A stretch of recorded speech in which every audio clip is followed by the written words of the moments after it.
Right, please be seated. Yes, please. Sorry, just some minor adjustments here. No, fine. Right, so I think this is the easy part of this evening's business. So good evening to everyone and welcome to this special meeting of the City Council. I'm delighted to be presiding over this meeting where the award of Honorary Aldermen will be conferred on two of our former colleagues if, in accordance with the Local Government Act, Council agrees to the proposal. Can I invite the candidates, former councillors David Burford-Cook and Felicity Mendelssohn, to come and stand at the front of the chamber, please? And could I invite the Leader of the Council, Councillor Nick Kemp, to move the motion and read the citation of two former members of Council? And could I ask for Colin Ferguson to be ready to second the motion and the nominations? Councillor Kemp. Lord Mayor, Council, it's my pleasure to move the motion for the awarding of the position of Honorary Alderman to our colleagues here today. I will read the two citations consecutively. The first citation was presented and provided by Councillor Rob Higgins, and this states, David Cook has been an active member of the Leamington community over many years, following his retirement from Newcastle University, where he spent his professional life as a lecturer. David served on school governing bodies at both Leamington Middle School and Walbottle campus, and he was elected as a councillor for Leamington Ward in 2010, serving until his retirement from the council in 2022. David was elected as Sheriff and Lord Mayor in the years between 2018 and 2020, serving 2 terms as Lord Mayor due to the pandemic and the need to suspend council proceedings during that time. David continues to be an active voice in the Leamington community and was recently elected president of the local cricket club. He is eminently worthy of this honour. The second citation is for Felicity Mendelssohn, MBE. This citation was provided by Charlie Gray. I'll thank Charlie for his verbose citation present. So bear with me, please. Felicity Mendelssohn was elected to Newcastle City Council in 2012 after 10 years of dedicated service to the residents of South Jesmond Ward. Felicity stood down from Newcastle City Council in 2022. During her time as a councillor, Felicity was an active member of council, serving as a vice chair of Planning Committee, the City Council's mental health champion, and as a governor of Cumbria Northumberland Tyne and Wear NHS Foundation Trust. Felicity further served for a number of years as the Labour Group Secretary, holding an important role in the group. Felicity has held an extensive number of roles in the community, including as a trustee of the Friends of Jesmond Library, adult education tutor for the Workers' Education Association, and chair of Jesmond's Dementia Action Alliance. In her retirement, she has taken on roles such as Secretary of Jesmond Community Forum and as a trustee of Gosforth and Jesmond Community Minibus. Before becoming a councillor, Felicity worked for the City Council for over 34 years, starting in the library service. She became an active member of NALGO and then Unison trade unions, holding roles such as shop steward, convener, union learning representative, lay tutor and branch education officer. Felicity was one of the first people in the region to attend a union learning representative course in 1999, and in 2008 she was recognised in the Queen Elizabeth II's birthday honours list, being appointed as a member of the Most Excellent Order of the British Empire for services to skills training in local government. Felicity has served the people in the communities of the city of Newcastle upon Tyne with distinction throughout her life, with her service as a councillor being an important part of that service. After being recognised for her service as a council employee, trade union activist and union learning representative, Felicity didn't sit on her laurels but continued in her public service with a vigour still evident to this day. Felicity's service on the City Council was filled with kindness and respect and a dedication to speak up for her residents. Her commitment to the service of others and distinguished service to the city is why we are nominating Felicity Mendelssohn to be appointed as an honorary alderman to the city of Newcastle upon Tyne. Thank you, Lord Mayor. Thank you, Councillor Kemp. Councillor Ferguson. Lord Mayor, I second the nominations. I'm delighted to be able to do so. Thank you. So, is it okay? I will ask Council, does Council agree that the award of Honorary Alderman be conferred on the two former members of Council? Agreed. Right, fine. In that case, I am coming down to actually do the honours.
Well, wasn't that a treat?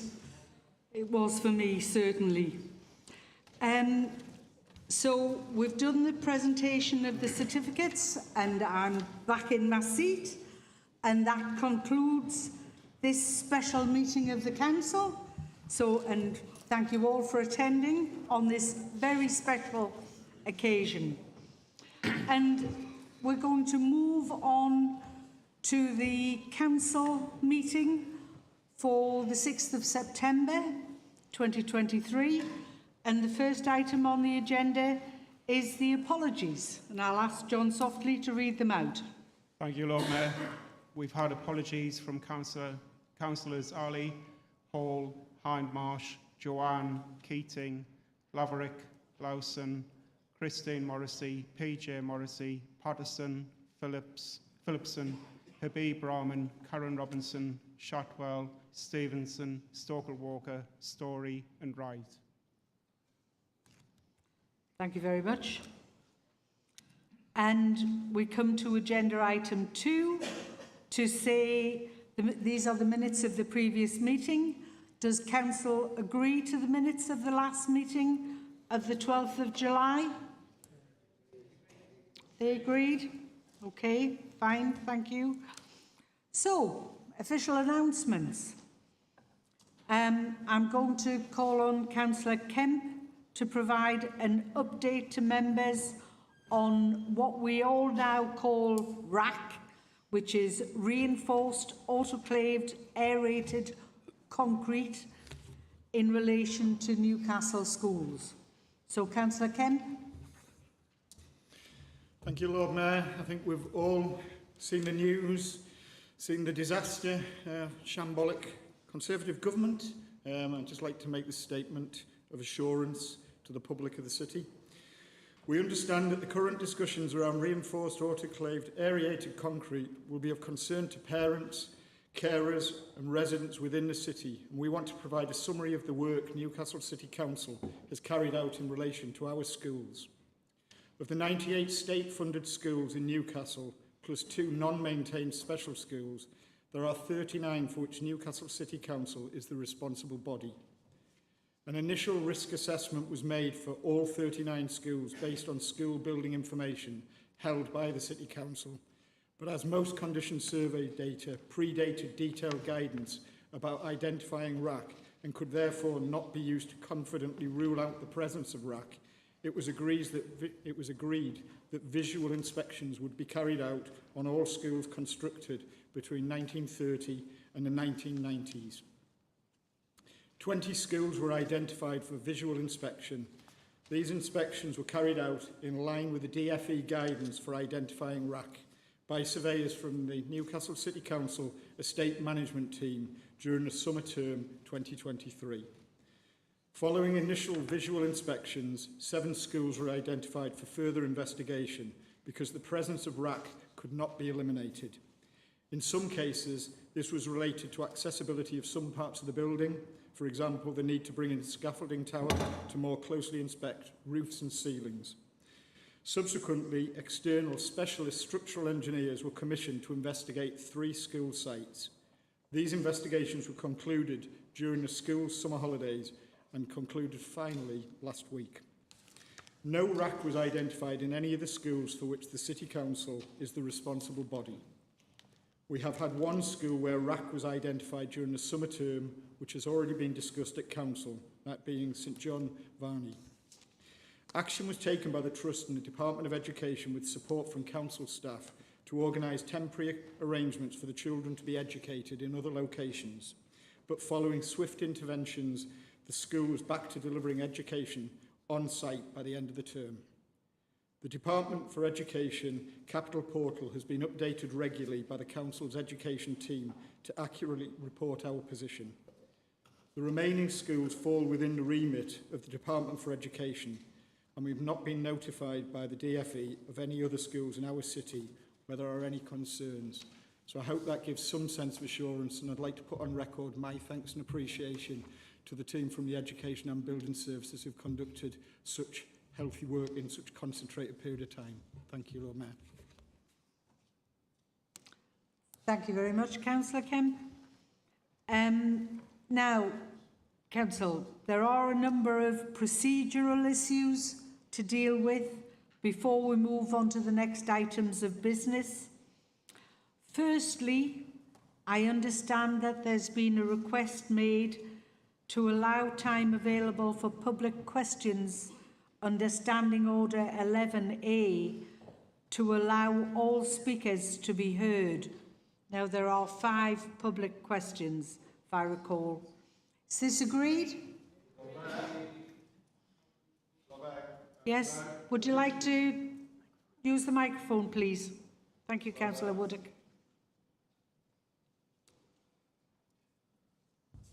Lord Mayor, I'd also like to move that we amend standing orders in regard to the guillotine. We've already lost a quarter of an hour of this meeting, and the questions that therefore will need to be put will lose time there. It only seems right to therefore ask that we suspend standing orders to move the guillotine back half an hour to allow further conclusion of business.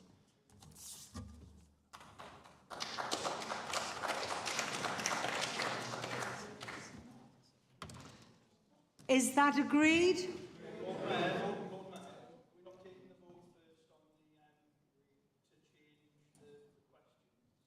Well, we can do. I mean, the first one is to allow all speakers to be heard in relation to public questions. Is that agreed? That's agreed. The second request then is in relation also to standing orders, to amend standing orders in regard to the timing of the guillotine. Is that agreed? Do we need a vote? That's not agreed. Do we need a vote? So Do we need a vote? we need a vote. So it's moved and seconded. It's been moved by Councillor Woodard. Is there a seconder? Seconded. Thank you. Right, we'll go to the vote.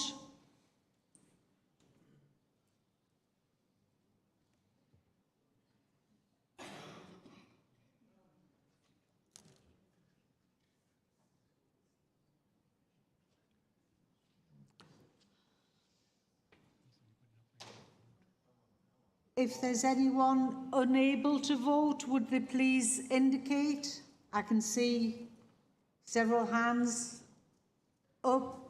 Councillor Higgins? No vote.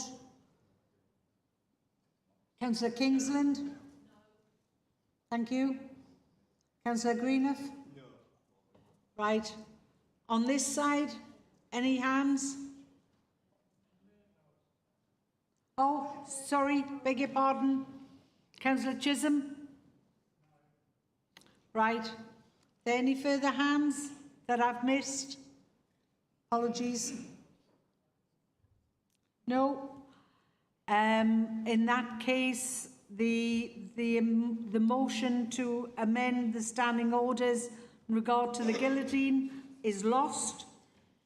That was lost, so the guillotine will fall at its usual time. So the other procedural issue is, secondly, I received a request from Councillor Chisholm to ask an urgent question about pollution levels in the Ousburn River, and I have agreed to allow this request to be considered as the first oral question at item 11 on the agenda. Councillor Chisholm, I can see you up there.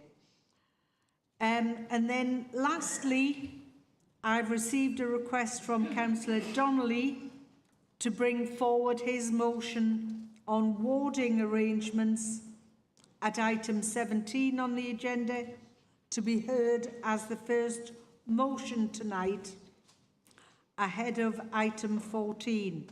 Is this agreed? It's not agreed, so do we need a vote?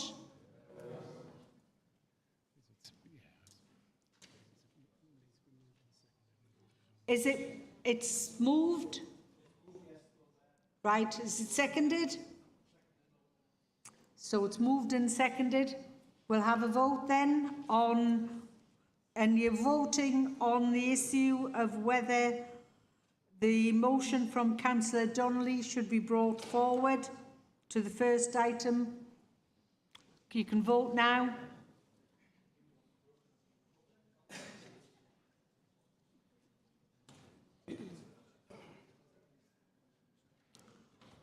Okay. Anyone who hasn't been able to vote? I can see the same hands, I think. Councillor Higgins? Right. Councillor Kingsland? Councillor Greenough? Right. Councillor Chisholm? Do you want to vote on this? Pardon? No. Any votes on that side? So the result of that vote is that Councillor Donnelly's motion will not be brought forward. So we'll move on to agenda item 4, which is correspondence. Does Council agree to receive the letters from Nick Brown MP and the Department for Transport? Right. One petition has been received this month, so I call on Mr. Brian Moore to read out the text of his petition. Thank you, Lord Mayor. Make Christian Road a safe environment for school children. Problems with vehicles on Christian Road must be addressed in the morning. It can take 45 minutes for vehicles to get out from Christian Road. We call upon Newcastle City Council to, weekdays between 8 and 9, increase the amount of time on green for egress from Christian Road, enforce the no parking and double yellow lines at school drop-off times. As the no entry is ignored in Hyde Terrace, that Hyde be blocked permanently. Repaint the box junction. Work with Northumbria Police to enforce the box junction and Hyde Terrace no entry. Thank you, Lord Mayor. Right, I will call on Councillor Byrne to respond, please.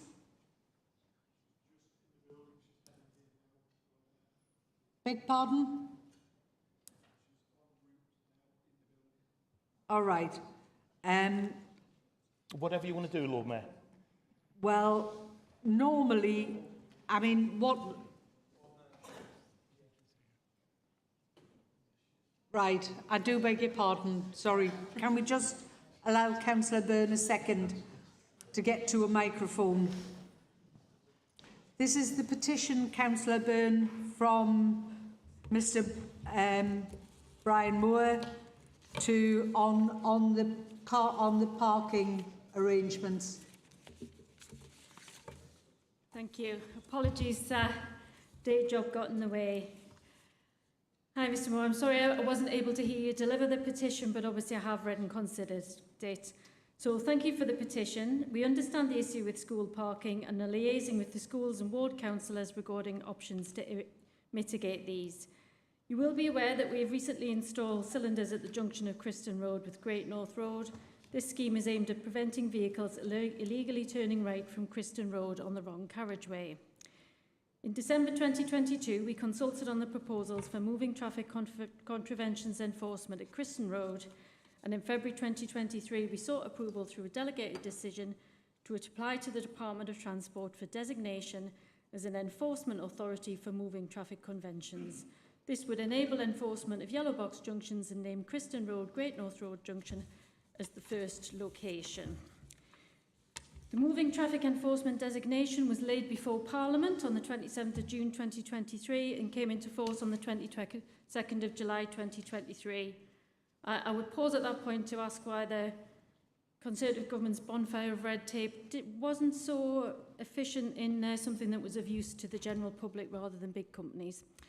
We are now in the process of procuring the necessary cameras for enforcement and will refresh the box junction. We will then begin enforcement at this junction, although for the first 6 months, drivers who breach the traffic restriction will be issued with a warning letter only for a first offence, which I think is a fair approach. We would not be able to increase the timings exiting Criston Road, as this would have a significant impact on the strategic network, but hopefully with enforcement of the yellow box junction, more vehicles will be able to exit Criston Road. We are also in the process of procuring cameras for the enforcement of school keep clear markings in this area. We will be contacting both schools and ward councillors shortly to inform them of the process. We recently refreshed double yellow lines in residential streets in this area and have asked our enforcement colleagues to attend. However, it will be appreciated that we have finite enforcement resources with significant demand for attendance at school locations. At which point I'd just like to remind people that the council does what it can, but we also need the public, or those members of the public who don't respect school entrances, to think again about their behaviour. So to mitigate this, we are working with schools to encourage active travel to school. We are looking at options for Hyde Terrace as part of our wider work on Gosforth, which will fit into our wider work on a movement strategy across the city, which I think will help us to come with some long-term solutions to these issues. So thank you again for bringing the petition. And thank you very much to Councillor. Thank you, Mr Moore. Thank you, Councillor Byrne. We're going to move on to public question time, which is agenda item 6. And there have been 5 public addresses to council which have been received this month, and you've agreed to change the standing orders to allow all the questions to be heard. Under the standing orders, normally it only allows 15 minutes to be available for this time in total. So the first question, I will call on Brian Denton to address council, and I would call on Councillor Byrne to respond. Thank you. Thank you, Mr Denton. Ladies and gentlemen, I'm here to represent local residents who will be significantly and detrimentally affected by the reopening of the Queensway-Kingsway junction. In June 2021, the Cabinet acknowledged that people, rather than motor traffic, should take priority on our city's residential streets, with the intention to make streets across the city more family-friendly and suitable for children to play out. The Council stated its intention was to develop and implement plans to improve neighbourhoods across the city, aimed at reducing traffic on local streets. With less traffic cutting through, neighbourhood streets can become safer and more attractive places for people who live there. I would like to ask, have the council's intentions changed? And if so, why? From the data presented by the council following traffic monitoring before and after the road closure, it's clear that rat running accounted for a large proportion of the traffic in the estate. This is endorsed by reports from residents. The most telling statistic is that 2,000 vehicles per week were using Cypress Avenue prior to road closure. This is a narrow residential street on which children regularly play. It saw a 400 vehicle reduction post-closure. It's also worth noting that data relating to traffic reduction on Wingrove Road North and Ridgeway is conspicuous by its absence. Residents report a dramatic reduction in these areas post-closure. I would like to ask, are the council serious about reducing the pollution on residential streets in line with their cleaner and greener policy? If so, how do they intend to do this now they've removed every one of their road closures which were implemented to try and solve this most urgent problem? I would also like to ask, are the council serious about reducing the quantity of vehicles on residential streets, many of which drive noticeably above the speed limit, in line with their safer neighbourhoods policy? Again, if so, how do they intend to do this now they've removed every one of the road closures that were implemented to try and solve this most urgent problem? Many of the residents of the area impacted by the reopening of the junction at Queensway and Kingsway feel incredibly let down by the council's decision not to make these changes permanent. They consider the decision to have endorsed the use of their residential streets as an extension of the main road system. Thank you.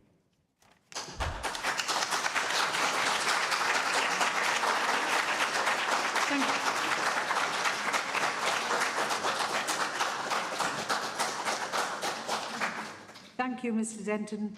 Councillor Byrne, you're invited to respond. Then, Mr Denton, you will have up to 1 minute to reply. Councillor Byrne. Thank you, Lord Mayor. This administration is absolutely committed to improving the way that we all move around our city.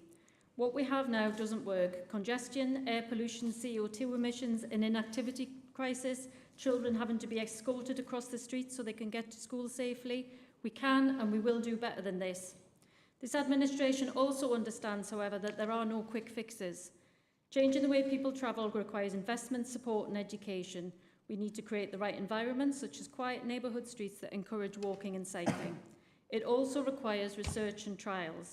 We can predict the likely impact of interventions, but we can't know for definite how people will respond. That's why we use experimental traffic orders. They allow us to try ideas and collect data and feedback. Once we have that, we can decide whether to make a scheme permanent or to try something else. There were many positive outcomes of the Fenham trial, but it also resulted in displaced through traffic in neighbourhood streets. We looked at potential options to deal with the issue, but officers advised me that we did not have a workable solution. And I could not agree to make a scheme permanent that we know creates one of the key issues we are trying to resolve through traffic using neighbourhood streets. As a result of the Kingsway-Queensway closure, Queensway South Alder Avenue saw a 154.25% increase in average weekday traffic from 706 vehicles pre-LTN to 1795 post-LTN. Now, I want to reassure you that not making the trial measures permanent does not mean that we don't think there is a problem or that we are happy to return to the previous situation. We have committed to bringing forward new proposals to deal with the issues. I appreciate that people are frustrated by the proposed timescales, and I wish we could move more quickly. I would love to be able to move more quickly on this and the many other projects that would benefit our city, but I have to work with the resources available. So thank you for raising this issue, and I hope that you will work with us on developing a solution that works for your whole community. Thank you. Mr Denton, you have up to 1 minute to reply. Thank you for your response. I do hope that the council is serious about getting this problem solved. I would also like another commitment, if I may, and that is that you publish a report, not the report that you've published, the glossy report that you've published, but a one that actually has all of the data in it, not just cherry-picked data. So I'd like to see the data for Ridgeway. I'd like to see the data for Wingrove Road North in there as well. All of the data, please, not just the data that you've chosen to give us in a very, very PR-type report. Thank you.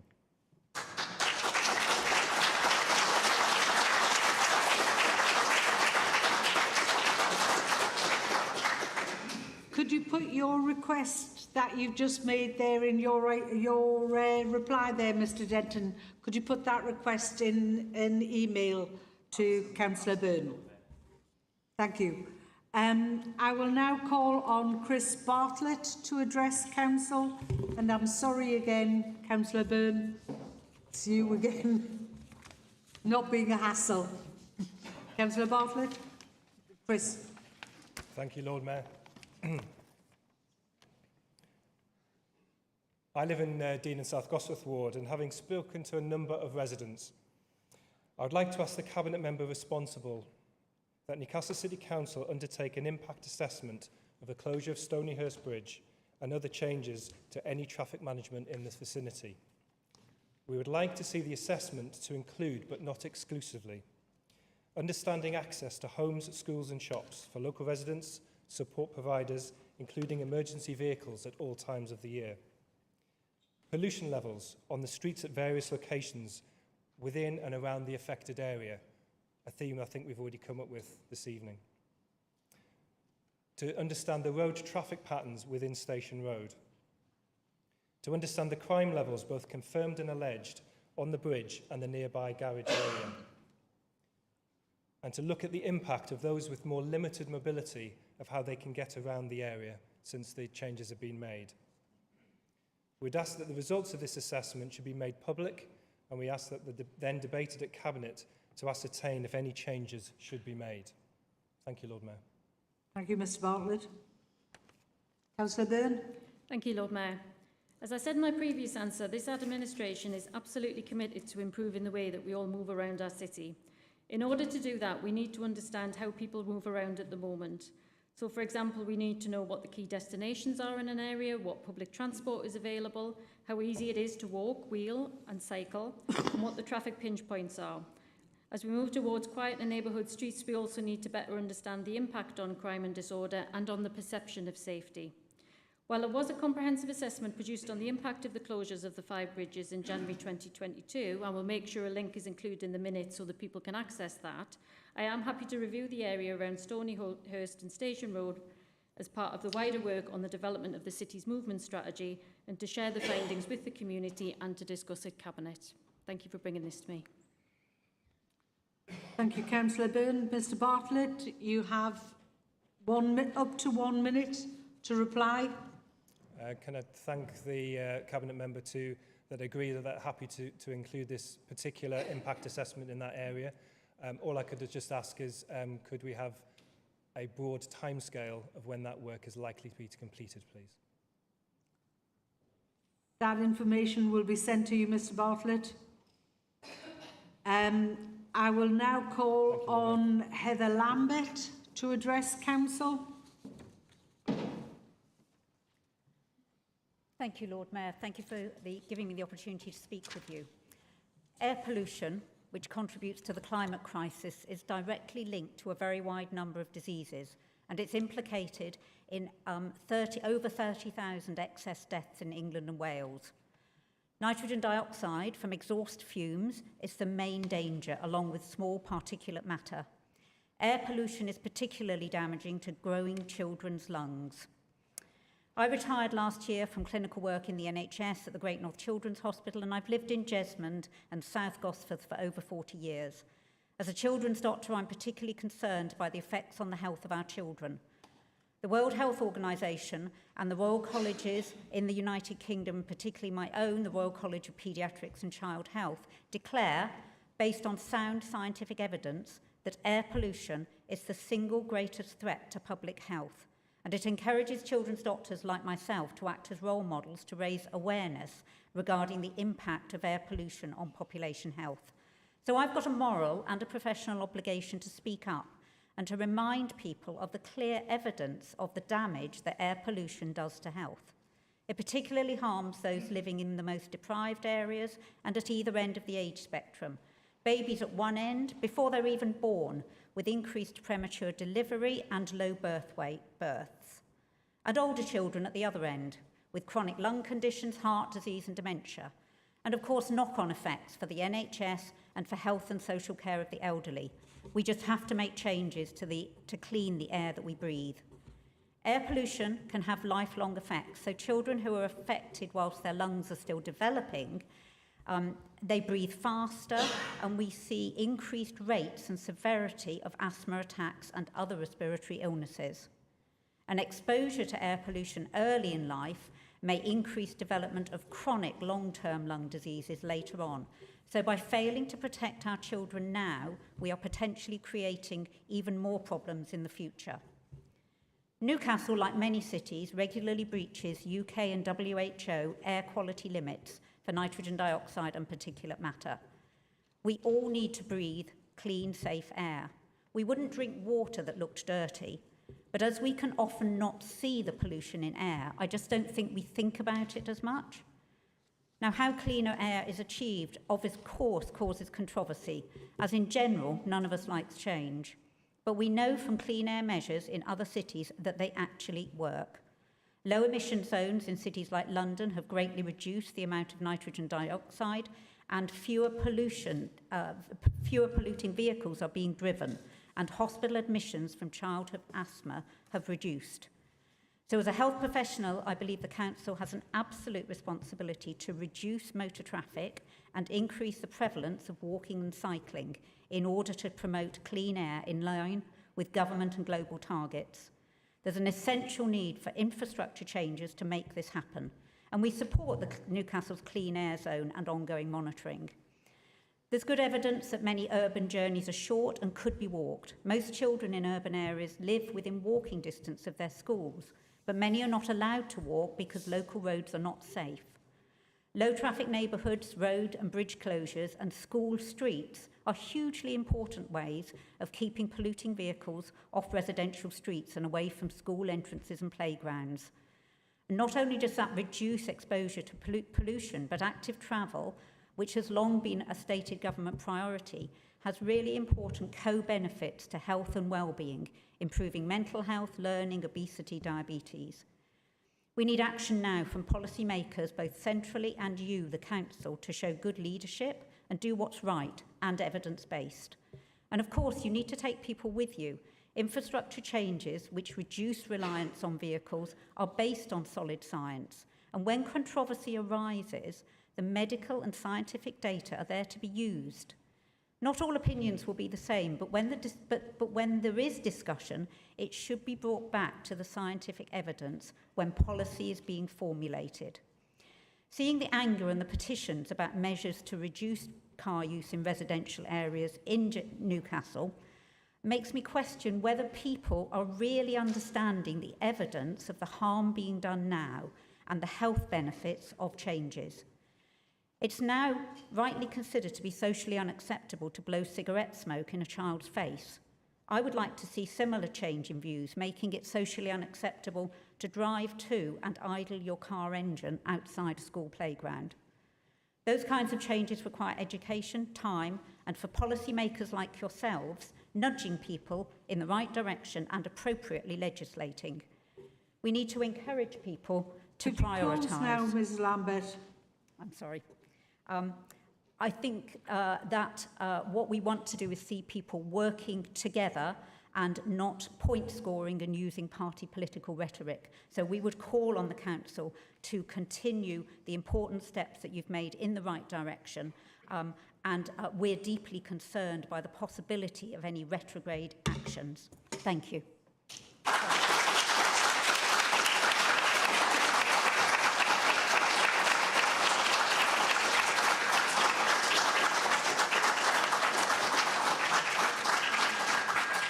Thank you, Ms Lambert, and I'll call on Councillor Byrne to respond.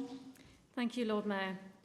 I couldn't agree with you more on your about your concerns about air pollution, and I think I've demonstrated that in my time as Cabinet Member, that I will speak up and stand up for change. And, you know, I think that is a little bit childish.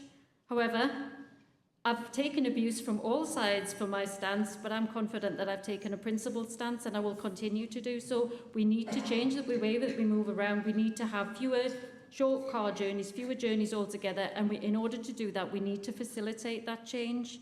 I think what's also very important in what you said is that this city belongs to its children. They don't always get a voice. And certainly when we talk about transport, it is driven often by the concerns and the arguments between adults. We need to be recognising the role of children in the development of our movement strategy. That will be a key point for us. It is how everybody moves around, not just those who are old enough or lucky enough to drive or move around by other means.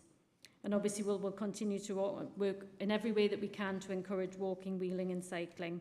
While I absolutely acknowledge your concerns and wouldn't want to underplay them at all, one point I would like to make is that inactivity and stress also have a negative impact on health, and I think it is very important in the education that we do around air pollution that we don't worry people to the point where they don't walk around and they don't start to use our city as well. So I would really appreciate working with you and with your group on ways that we can take a balanced and informed approach so that we can educate people without worrying them. Because also I think every kind of public health intervention suggests if people become too worried about things, they tend not to do things. So it's about how we can have a positive approach forward. So thank you again, and I look forward to working with you on our movement strategy. Thank you, Councillor Byrne. Ms Lambert, you have a further up to 1 minute to reply. Thank you very much for your response.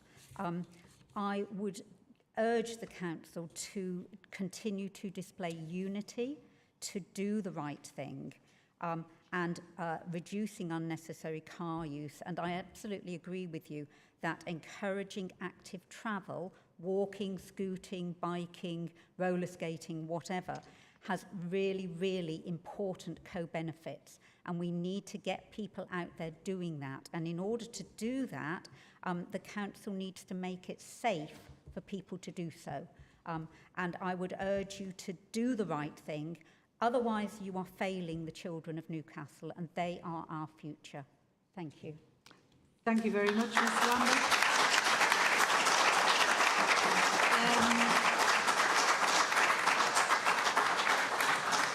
I think the next public address is from Mr Yousaf to address council, and Councillor Mains. You've got to rest, Councillor Byrne. Brief one. Mr Yousaf.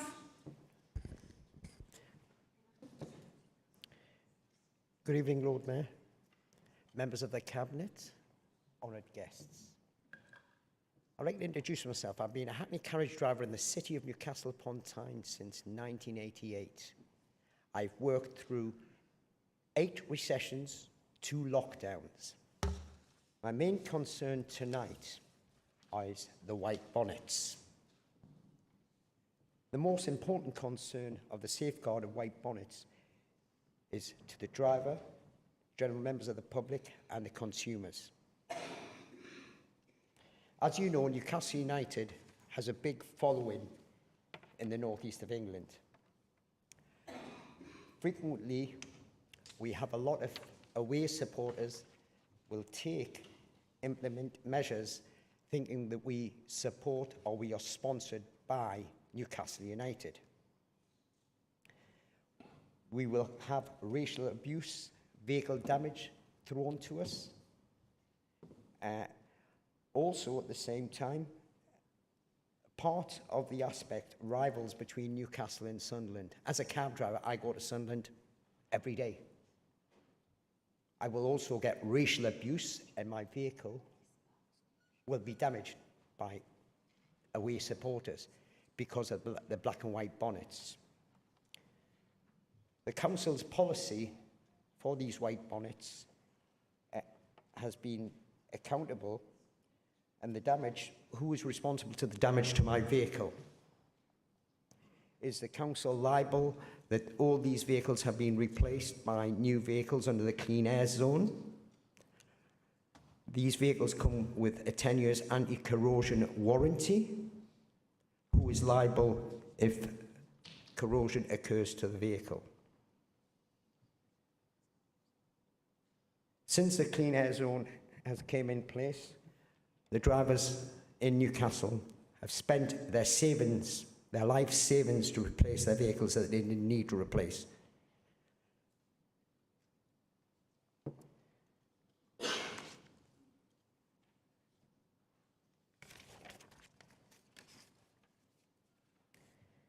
You can see the positivity implements of this white bonnet. There is nothing positive about it. In 1978, Blackpool Council had done a pilot scheme with black cars and white bonnets. It didn't work then, it's not going to work now, and I don't want to be vulnerable at work. Thank you.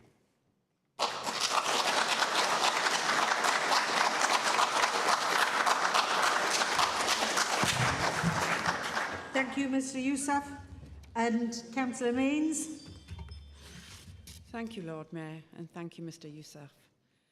Safeguarding is at the very heart of what this policy is about.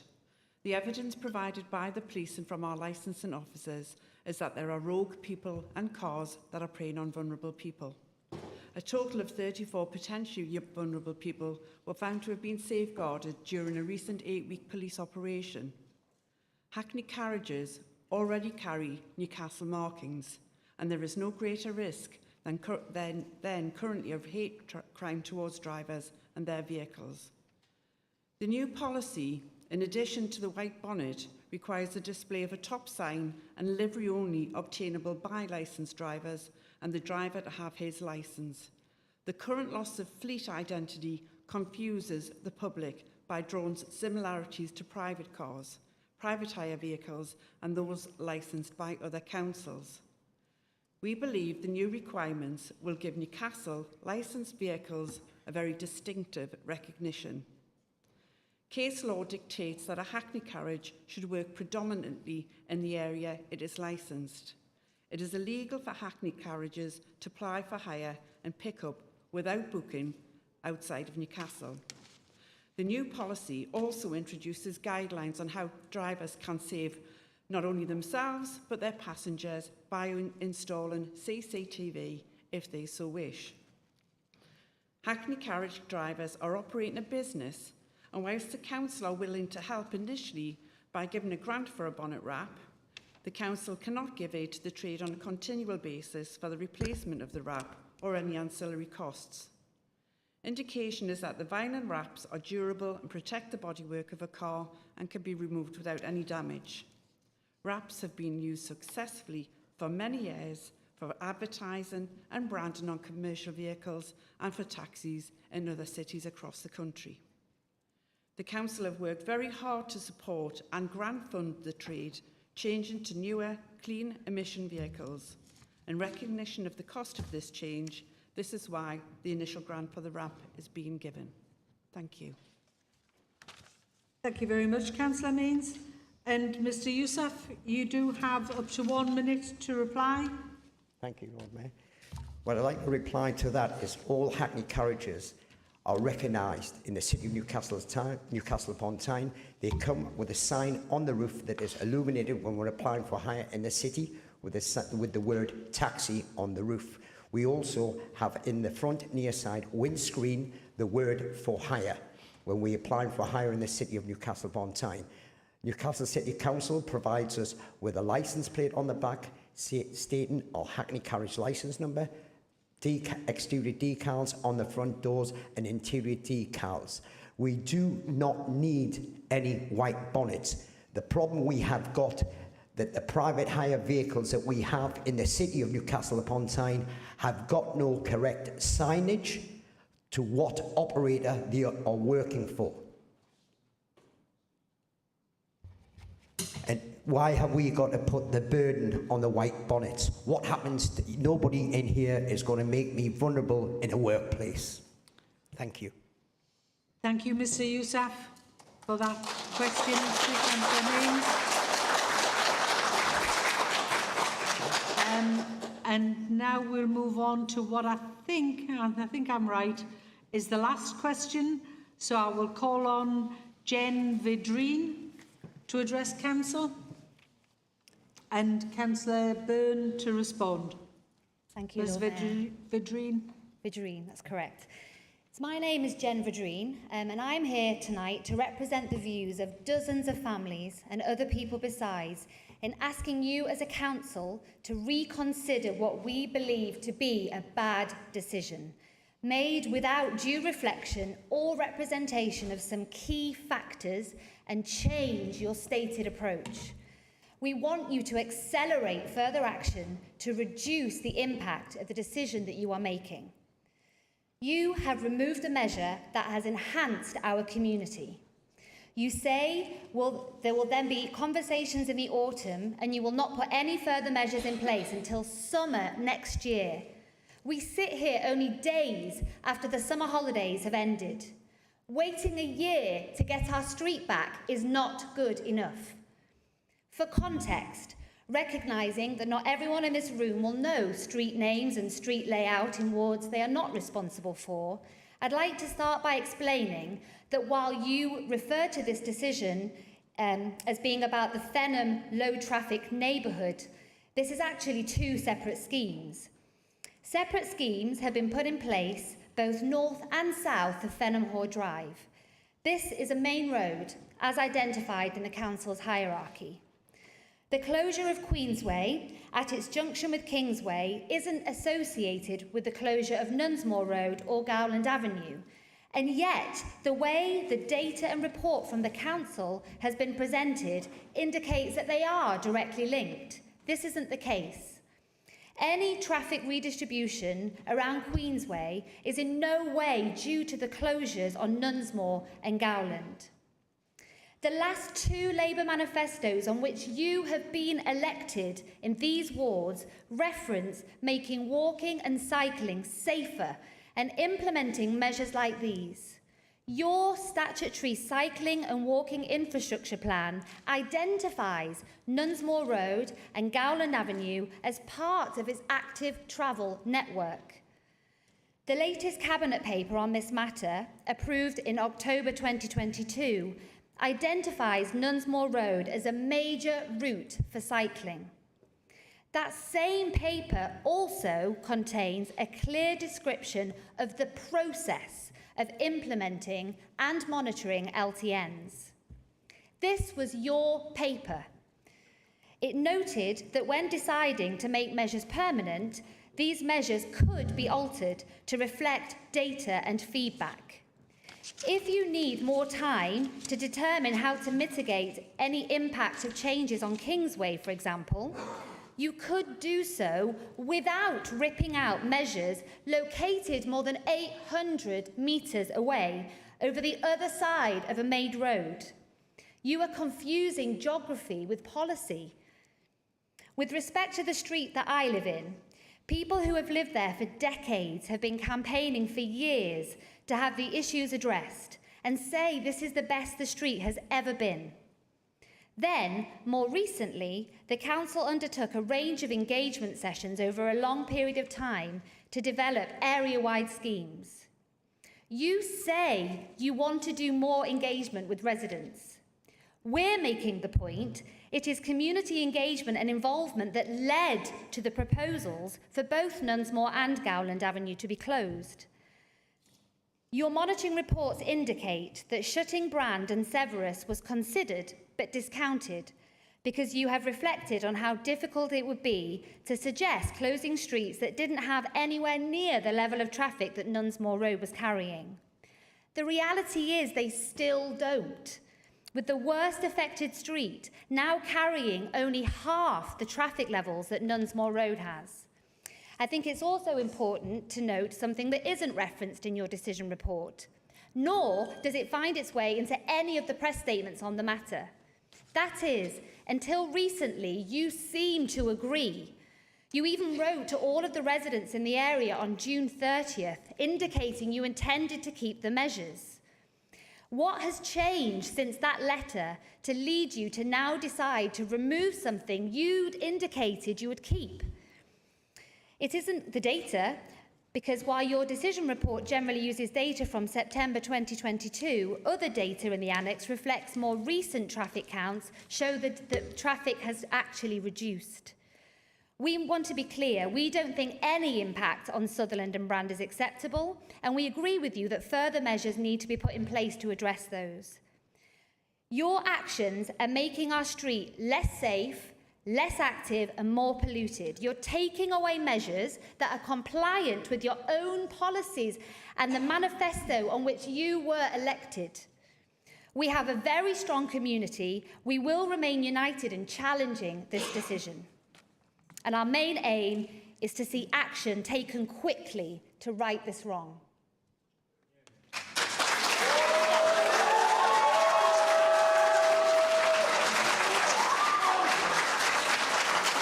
Thank you, Ms. Green.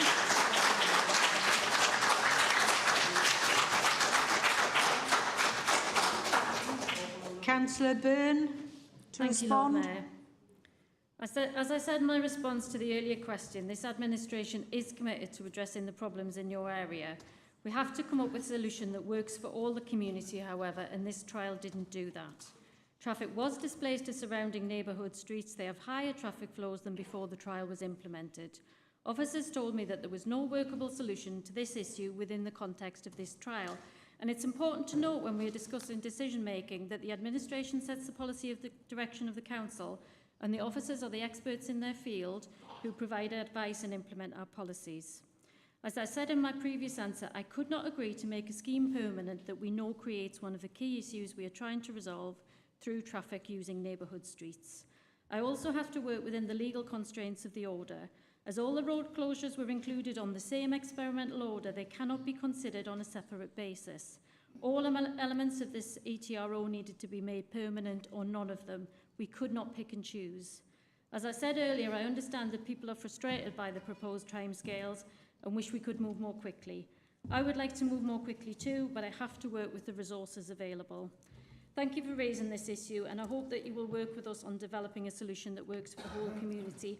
And before I finish, I would like to make an apology to the city's children, because I said that a previous intervention was childish. Well, that is an insult to children, isn't it?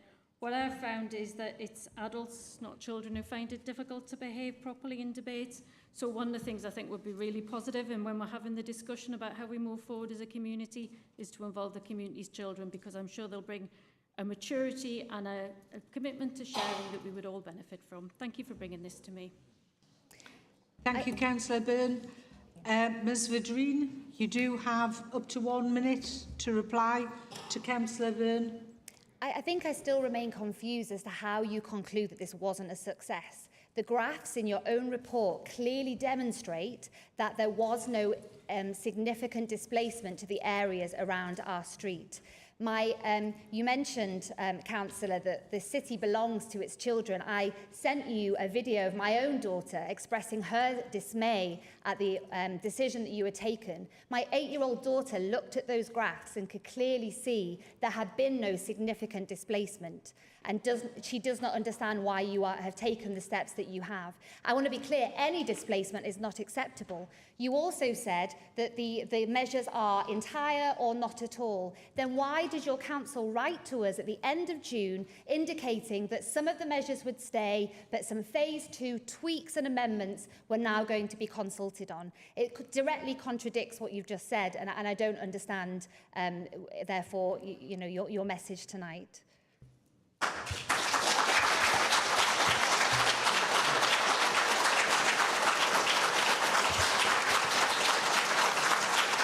Sorry, Lord Mayor, I know I know it's not protocol, but I think it's important for people who are bringing questions for the first time to realise that they have an opportunity to say more to me that I will respond to, but I don't then respond to you. It's not because I don't want to, it's just the way that the standing orders work. Thank you. That's fine. Thank you, Councillor Byrne.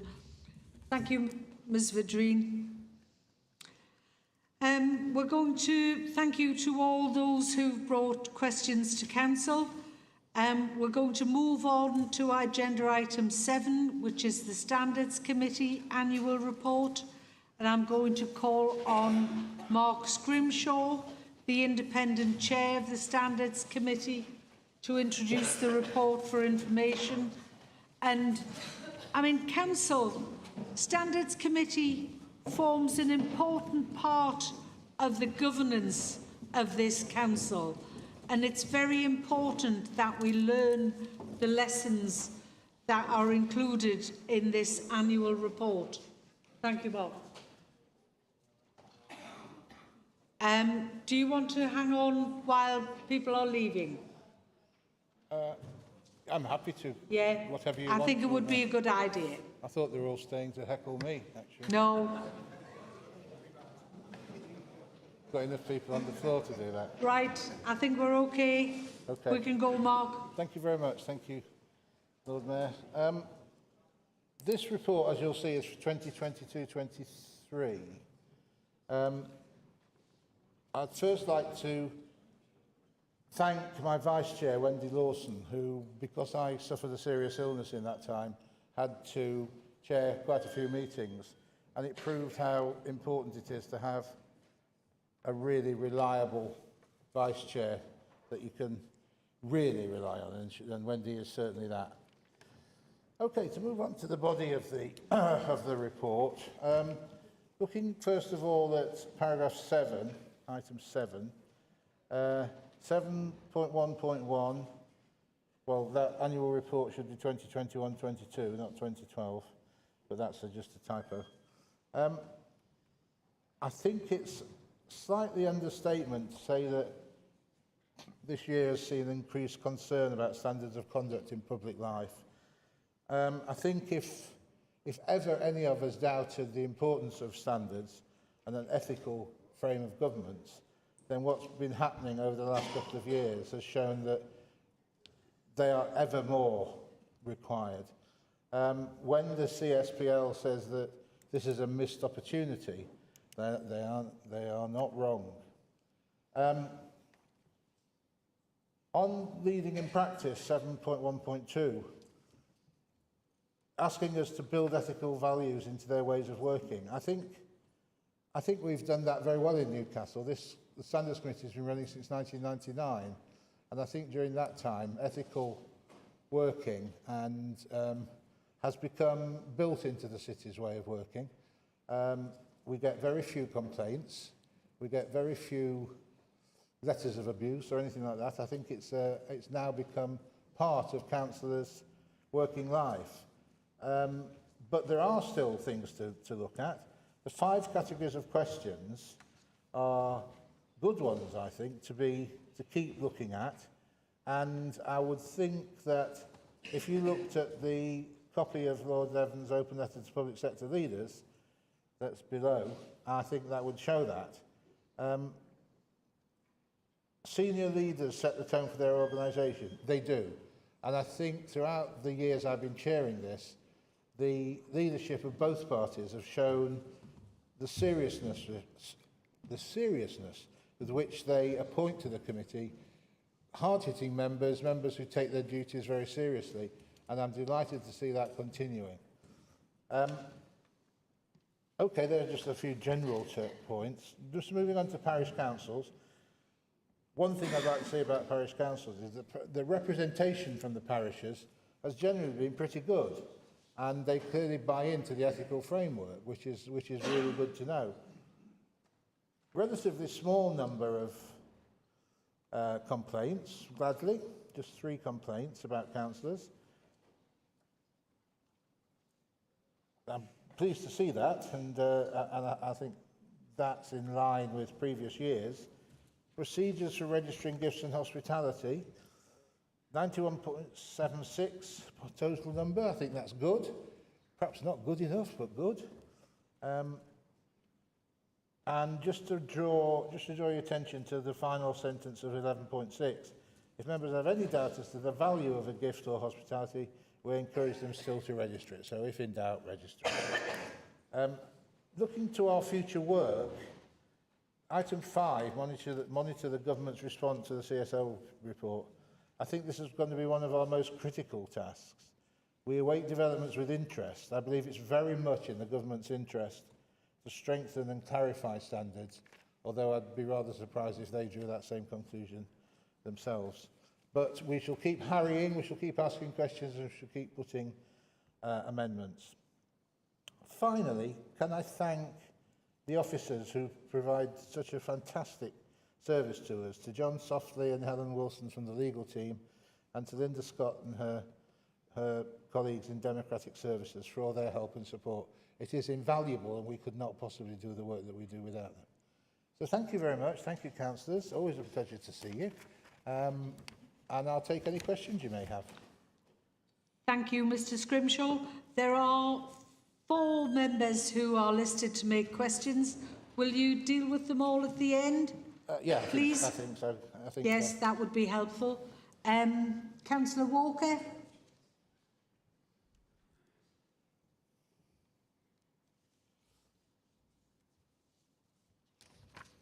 Thank you, Lord Mayor.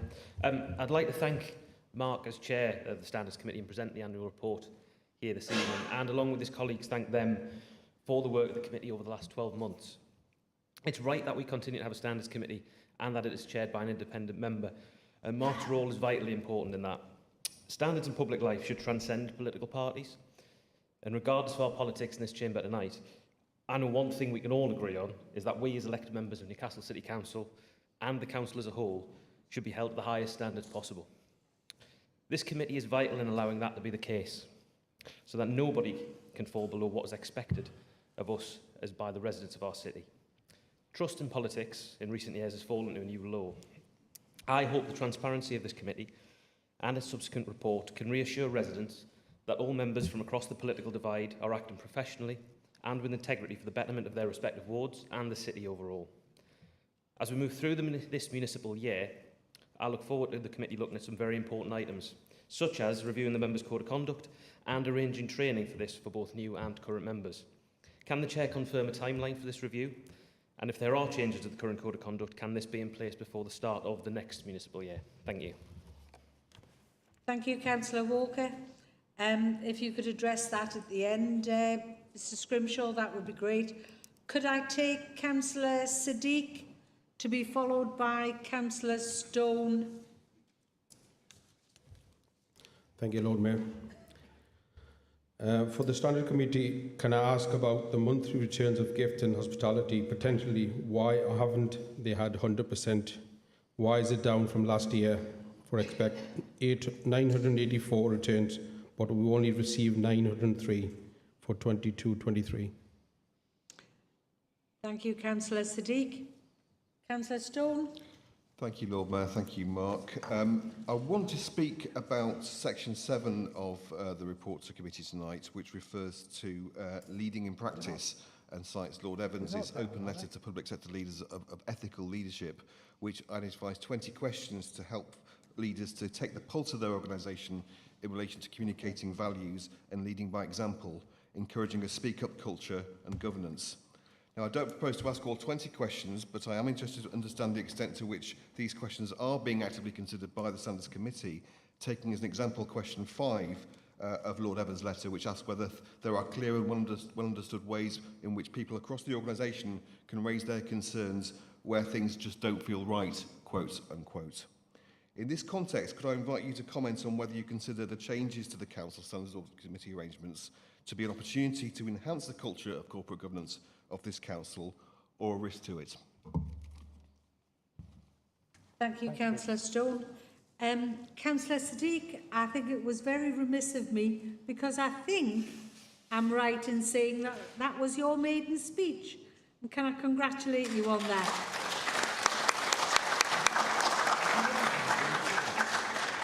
And could I now call Councillor Qureshi and to be followed by Councillor Ferguson?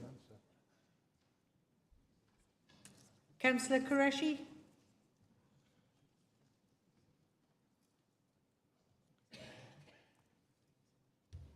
Thank you, Lord Mayor. My colleague before alluded to the fact that it's important that we have an independent chair of the Standards Committee, and in looking at that, I'd like for him to consider whether we have any priorities that we need to be focusing on within the committee going forward, and for him to outline those priorities to us. Thank you very much, Councillor Qureshi. Councillor Ferguson? Thank you, Lord Mayor, and I'd just like to place on record at the outset my thanks to Mr Scrimshaw and the whole committee, but particularly the independent members for the work that they do. We all have to be here, but they choose to be. I note in your introductory comments that you refer to standards in public life generally, and it's my observation that local government is currently experiencing amongst the most challenging of times. Where we've seen, both in neighbours and nationally, councils in distress, whether it's financial issues or governance, often questions of standards can follow. Indeed, I firmly believe that good standards are a fundamental pillar of good governance. So I'd just like to invite your thoughts on what we all can do collectively to proactively promote and maintain good standards, not just wait until it all goes wrong. Thank you. Thank you very much. Councillor Ferguson. Mr Scrimshaw? Thank you. I have no further questions. Would you like to respond? I'd love to. Thank you, Lord Mayor. Sure you would. The first, the first question from Councillor Walker. Thank you very much. I think the important thing that you said in that was the item about transcending political parties. And with very, very few exceptions, I think I can honestly say that we've seen that in this authority, and it's all the better for that. Councillor Sadiq, you've left us all a bit confused with that question, because I thought the figures were better year on year. But can I ask John Softly and Linda Scott to get back to you with a more, because I haven't got enough information to answer you definitively, but they have and will. Is that okay? Thank you. Greg Stone, that sort of roundabout whistleblowing type of thing that you're talking about? Yeah. Well, changes to my committee are in your hands. They're in your gift. If you want to change it, then there's, we can't stop you. I'm not even an elected councillor. Sorry? The report's not been published. Sorry, it's not a private dialogue. Sorry, this report's published in the this report is published in the minutes. This report is this report has been published.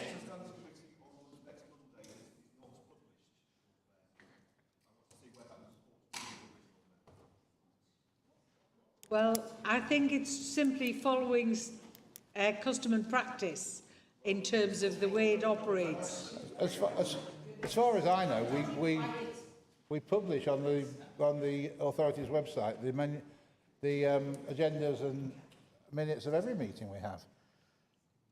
Anyway, yeah. I'll look into that, but as far as I'm aware, that's our custom and practice. Mr Softly. Thank you, Lord Mayor. The report for the Constitutional Committee is due to be published, but as members will remember, it was scheduled to go to Constitutional Committee in May of this year, but that meeting was cancelled. So the proposals have been in the public domain. Okay, I'm going to look into Councillor Qureshi's question about priorities, and I think that this will sort of cover Councillor Ferguson's question as well, hopefully. In our terms of reference, Appendix 1, you'll see that promoting and maintaining high standards of conduct by councillors and co-opted members is top of the list. Yeah, that's all well and good, but that is very general. I think 3 and 5 are absolutely integral to our work. Advising the council on the adoption or revision of the members' code of conduct, and we do that regularly, and advising, training or arranging to train councillors and co-opted members on matters relating to the members' code of conduct. Now that relies to some extent on you. If we arrange training, the veracity of it depends on you guys turning up and asking questions about it, making comments about it, whatever. But first of all, turning up. So I think those would be the two things that I would see as our main priorities. But they have been for a long time. And I think the training that has been developed over the years that you get when you join, but also when you get ongoing, is of an extremely high quality. And people we've had from other authorities who've seen it are pretty impressed with it. So those are, I hope, dealing with those things. Can I just ask Councillor Stone whether I've gone anywhere near covering what he asked? Well, I'm sure I haven't, but... Well, I think there has been an answer given, Mr Scrimshaw. Okay, if that's the conclusion of the response, does Council agree to receive the report from the Standards Committee? Thank you. Thank you, Mr Scrimshaw. Thank you. Thank you all. We're moving on to agenda item 8, which is the Overview and Scrutiny Annual Report for 2022 to 23. And I will call on Councillor Cott to move the report and Councillor Qureshi to second the report. Councillor Cott.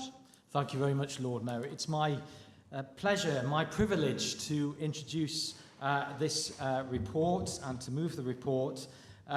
Scrutiny is everyone's business. It's part of the proper constitutional checks and balances in this authority. And I hope you'll bear with me because there's a number of people I would like to thank for their contributions right across the year and helping to put the report together. So the first people I would like to thank are Jessica Hall and Kate McLaughlin, who are our scrutiny officers, who work tirelessly and very hard to support scrutiny. We couldn't do the work that we undertake without them. So thank you very much for all your work. I also want to thank all members of scrutiny who do a fantastic job every month, sometimes weekly if you're on a number of task and finish groups, looking at particular issues and probing and asking questions and doing what's right for this authority and for the people of the city. I'd also like to thank officers and partners who have attended scrutiny and also members of Cabinet, because of course they are very important to us because we will be on many occasions asking them questions. We will be monitoring what they are doing in their portfolios. And I think one of the things that has come out in the last year is a growing sense in which scrutiny is everyone's business. And it is really supportive, I think, when members of Cabinet, as they have done, have offered areas that they think we might be interested in scrutinising, areas that we could look at in more detail. They make themselves available. We're very grateful to them for that. And we're very grateful, I think, to the Officer Corps in the Council for their contribution for dealing with those things as well.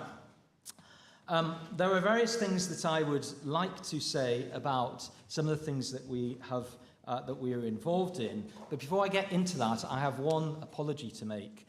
And that is for Councillor Penny Evans, who has been excluded from the list of members of Overview and Scrutiny Coordination Committee. And I'm really sorry that no one picked that up. And, I just want to say personally a sorry to Councillor Penny Evans, because, of course, Councillor Penny Evans is very involved in the work of scrutiny. We wouldn't want to make her feel that she isn't important, and of course she is, alongside everyone else. So, a number of things to say.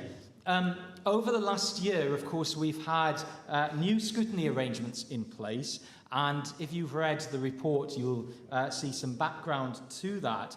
And I think we've had a period of bedding in terms of how they work. And I think we are working through that quite well. There's probably things that we can do better, and it wouldn't surprise me if there were questions related to that. But I think we are doing very well. I think one of the things is that commitment that we're finding increasingly, that scrutiny is part of the normal business of council.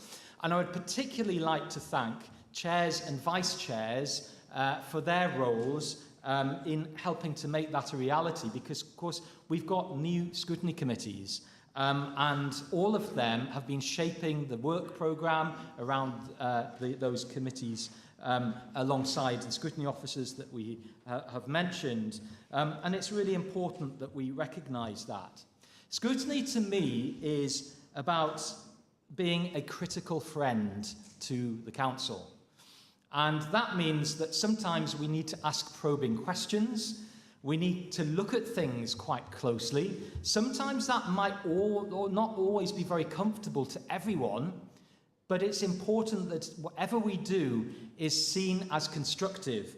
And that's what we do, chairs and vice chairs, members of the committees. We work constructively to challenge where we need to offer advice and support where that's appropriate. And we make recommendations which go to Cabinet through our various means of working. Just a couple of other things to say as well. We're experimenting with different ways of working. Maybe I'll come to that in the questions because we're running out of time. But we're experimenting with different ways of working. I think in the future you'll see more getting more witnesses to scrutiny, different forms of scrutiny, kind of short scrutiny, looking at one or two reports as opposed to task and finish groups, which look at things in a much more detailed fashion. A couple of things just to finish. We understand that there are one or two vacancies in scrutiny, so I wonder whether perhaps people might come forward and they can be filled. We need more volunteers for task and finish groups. Please remember that all members of council who are not on Cabinet are part of our scrutiny function, even if you are not on the scrutiny committee. We would love to have your skills for task and finish groups, so please feel free to get in touch. And if you want to join one and you think there's one in progress, you still want to be involved, you may well be able to be involved in that. Can you wind up, Councillor Yes, Potts? I can. And the other thing I'll just mention very quickly then is we have a training session for all elected members who aren't in Cabinet on the 19th of October, and there'll be more information about that. You've received an email. And also there's a similar one for Cabinet members. And when I say similar, there's a training session for Cabinet members and senior officers on, I think, the 15th of November. So I'll leave it there and open it up to questions. Thank you very much, Lord Mayor. Yes, thank you. Councillor Qureshi. Thank you, Lord Mayor. I'd like to take this opportunity to express my gratitude to the Overview and Scrutiny Committee for the work undertaken during the past municipal year. The dedication to ensuring transparency, accountability and excellence in local governance has been instrumental in guiding the committee's work. The Overview and Scrutiny Committee has successfully fulfilled its role in scrutinising and evaluating the City Council's performance, ultimately contributing to the betterment of our city. As I've stepped into the role of Vice Chair of Overview and Scrutiny, I acknowledge the substantial foundations laid by the committee, and I'm deeply appreciative of the opportunity to work with you all. Turning my attention to the report itself, which covers the past municipal year, I'd like to pose a question which concerns the performance of evaluation. In the annual report, we see throughout the report several kind of indicators or several key performance indicators against the council's objectives. And looking at those KPIs against the objectives, could you please provide us with a few insights into what has worked really well, where we still have remaining challenges, and where the work carries on into the coming municipal year, which we're already into, and where those areas need further attention from us in the overview and scrutiny function. I look forward to working with all members of the scrutiny and across the floor to ensure that Newcastle continues to flourish under our collective stewardship. Thank you, Lord Mayor. Thank you, Councillor Qureshi. Councillor Cott, just to inform you that I've been notified of 2 questions on the Overview and Scrutiny Annual Report. So could I ask Councillor Higgins to ask the first question and Councillor Ashby to be ready to ask the second? Councillor Higgins. Yes, thank you very much, Lord Mayor. I'll just preface my question with just a few comments. I note that Councillor Cott was appealing for members of the various scrutiny committees. Well, as a member of 3 scrutiny committees myself, I'm probably living proof that you don't need to be an expert to be on a scrutiny committee. So, so that might be reassurance to people who are a bit wary about dipping their toe in the water. Unaccustomed as I am to offering words of praise to the party opposite, can I actually offer my words of praise to Councillor Cott, Councillor Ferguson and Councillor Stone, because they chair the various committees that I'm on. And sometimes in scrutiny it's about maintaining a non-partisan approach, which is not always easy because we're always perhaps trying to score a few points. But I've been very impressed with the way that they do that, and I think that's a very balanced approach that we do value. My question relates to engagement with the wider community, because I've often made the point in a number of meetings that sometimes we're in danger of talking to ourselves, and in fact my question relates to the function of scrutiny and its relevance to the wider community, because effective scrutiny is about giving a voice to the concerns of local people. And one of the things I've suggested, I don't know whether it's feasible or not in the past, that we actually take scrutiny meetings or some scrutiny committee meetings out onto the road, that we go out into communities, we try and engage people from those communities, even if only on a one-off basis, so that they can add to that. And that's something I have mentioned at previous meetings, and I wonder if Councillor Cott would like to perhaps comment on that. Thank you very much, Chairman. Thank you very much, Councillor Higgins. Councillor Ashby. Thank you, Lord Mayor. And can I echo the thanks to Councillor Cott, the chairs and vice chairs, and all those who participate in the committees and task and finish groups carrying out the essential work of scrutiny. I know that scrutiny covers a wide range of topics and decisions, but can you reassure me that you focus on issues that connect with the priorities of local residents? In that connection, what's been the most important topic over the last year? And if you were marking your own homework on effectiveness of scrutiny in Newcastle, apart from an A for effort, what grade would you give our system and achievements? Thank you, Councillor Ashby. I haven't been notified of any further speakers here, so Councillor Cott, would you like to reply? Yes, certainly. Thank you very much for those questions. And there's a running theme, and I guess one of them is around how scrutiny evaluates its progress. And I think that is something that we need to reflect on, and I'll give that some thought. But I have got some points that I want to raise about that. But there's a couple of things I'll touch on first, just because I think it's relevant just to wrap those things up. Thank you very much, Councillor Higgins, for your comments.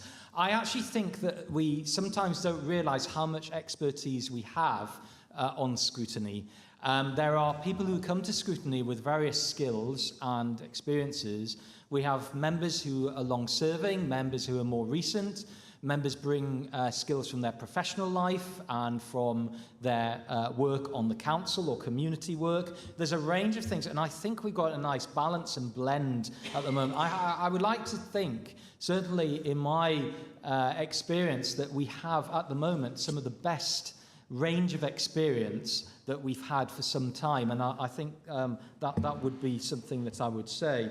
I agree about the non-partisan approach. Obviously, there will be political differences, and sometimes we have touched on things which have been quite political, but we've been able to work together across party effectively to deal with those issues.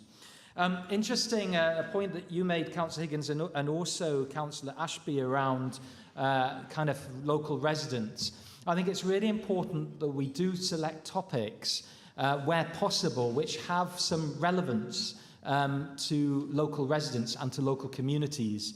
And you will note that sometimes there is that theme. We do have a number of reports which are often influenced by the ideas and issues that people bring to us. And I would argue that all members of council should feel free to get in touch with me or scrutiny officers or the relevant chair or vice chair of a particular committee and ask if there's any scope for looking at a particular issue which you think is important in the city or your community. We would like to have a continuous dialogue about those things. I guess the point around the wider community and meetings is quite an interesting one as well. I think logistically we need to think about how we can do that, because there should be opportunities for doing it. We have done in the past. I remember a particular one quite some time ago now when we were looking at trees, and we went out and we had a meeting in a particular area, and it was good because we actually looked on site at the issue of the trees as well. Maybe there are things that we can do like that, and maybe when we report back, particularly with task and finish groups, if there's a particular community which we think benefits from that, maybe we should look at having the meeting in that community. There will be issues, I guess, of budget and cost and all of that to consider, but I think that's an interesting one. We should look at that. So, yes, community-focused, resident-focused, that's what we need to be. We need to show that, that this is relevant. I've also flagged the possibility of whether we can have electronic whether we can have video presence on YouTube at Scrutiny. That is something that I've asked scrutiny officers to look through. I know there may be some issues around that for us, but it may be sometimes there may be an opportunity for doing so. Could you wind up your reply, Yeah, just one other thing then, and that's around the evaluation process and what we should be doing. And I think Councillor Honorary mentioned something about KPIs and kind of how we might actually deal with those things. I think if I was to give us a grade, I would like to say we had a grade B. And the reason being is I think there is probably more that we can do to evaluate how successful we are, how much influence we are having. But we have just started with a new set of arrangements. And I think we're doing pretty well so far, not to be complacent, but I do think there are things we probably could do. And we probably should take a report looking at some of these issues and evaluating how influential we've been. What happens with task and finish groups, what happens with other reports that we've had, which maybe are just a report with comments. And maybe there's a way of evaluating that. I'm not absolutely sure exactly how we'll do that, but I can take advice from all of you. But that's where I'd say we are at the moment, and we'll work and we'll get things done. And there's lots of good work that's being done across the scrutiny committees. So I'll leave it there, and I'm sorry if I haven't covered everything in detail, but thank you very much for your time, and long live scrutiny. Thank you, Councillor Cott. Does Council agree to receive the report from Overview and Scrutiny? Thank you. The next agenda item is 9, and it is about proposed exemption from attendance at council meetings. And I will call on Councillor Greenough to move the report, and Councillor Gray, if I can see him, to second the report. Thank you. Move the report, Lord Mayor. Moved it? Yep, move the report. Okay, fine. I haven't been notified of any speakers on this. Does Council agree the recommendation? Thank you. We'll now move on to agenda item 10A, which is the policy report on Hackney carriage and private hire licensing policy. And I will call on Councillor Mains to move the report. Councillor Mains. Thank you, Lord Mayor. The Department of Transport recommends that the Council, as a licence authority, make publicly available a cohesive policy that brings together all their procedures on Hackney carriage and private hire licensing. The policy before you today is designed to provide a transparent document that clearly sets out the requirements and expectations of the licensing authority, and to show the decision-making processes of the Council, its committees and delegated officers. The aim of local authority licensing is to protect the public and to ensure that drivers, vehicles and operators are appropriately regulated and are safe and suitable for the role they play in transport provision. In addition to outlining processes and ensuring fit and proper determination, the key objectives of the policy include the promotion of standards with regard to environmental sustainability and, crucially, with public safety at the core, ensuring that licensed vehicles are identifiable, safe, clean, reliable and accessible.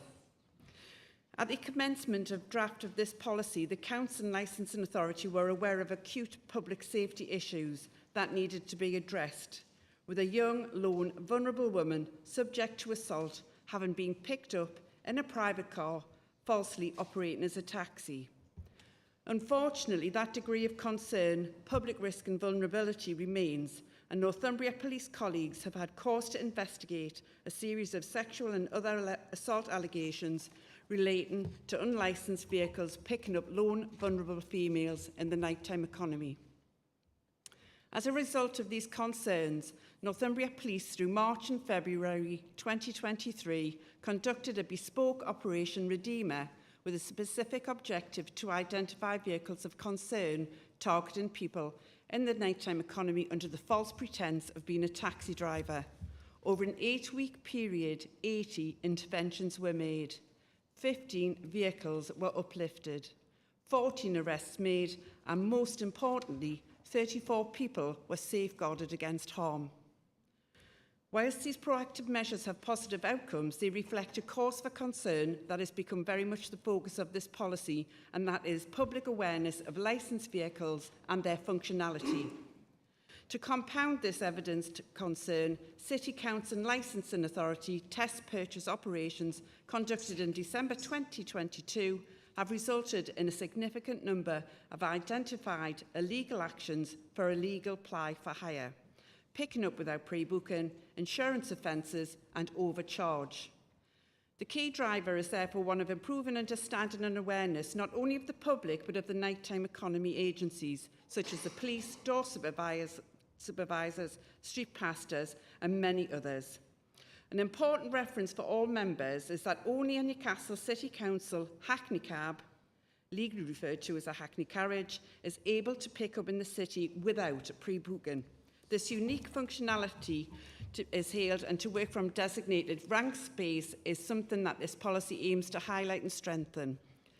Creating a distinguishable and uniform brand is vital to ensuring that the visiting public, both in the day but most importantly in the nighttime economy, can easily identify Newcastle taxis.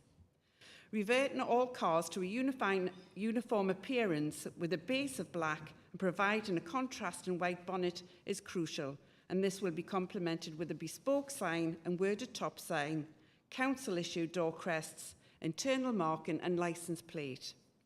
Current policy has permitted all-over wrapped advertising and use of non-base black colours, which has detracted from the functionality and has only confused the public by drawing similarities to private cars, private hire licensed vehicles and non-Newcastle licensed cars increasingly visiting the city. We are of the view that this distinct uniformity will also aid major communications, engagement with the hospitality, trade and education establishments and further raising awareness. It is believed that this will also deter the illegality identified through both the Licence Authority and police actions.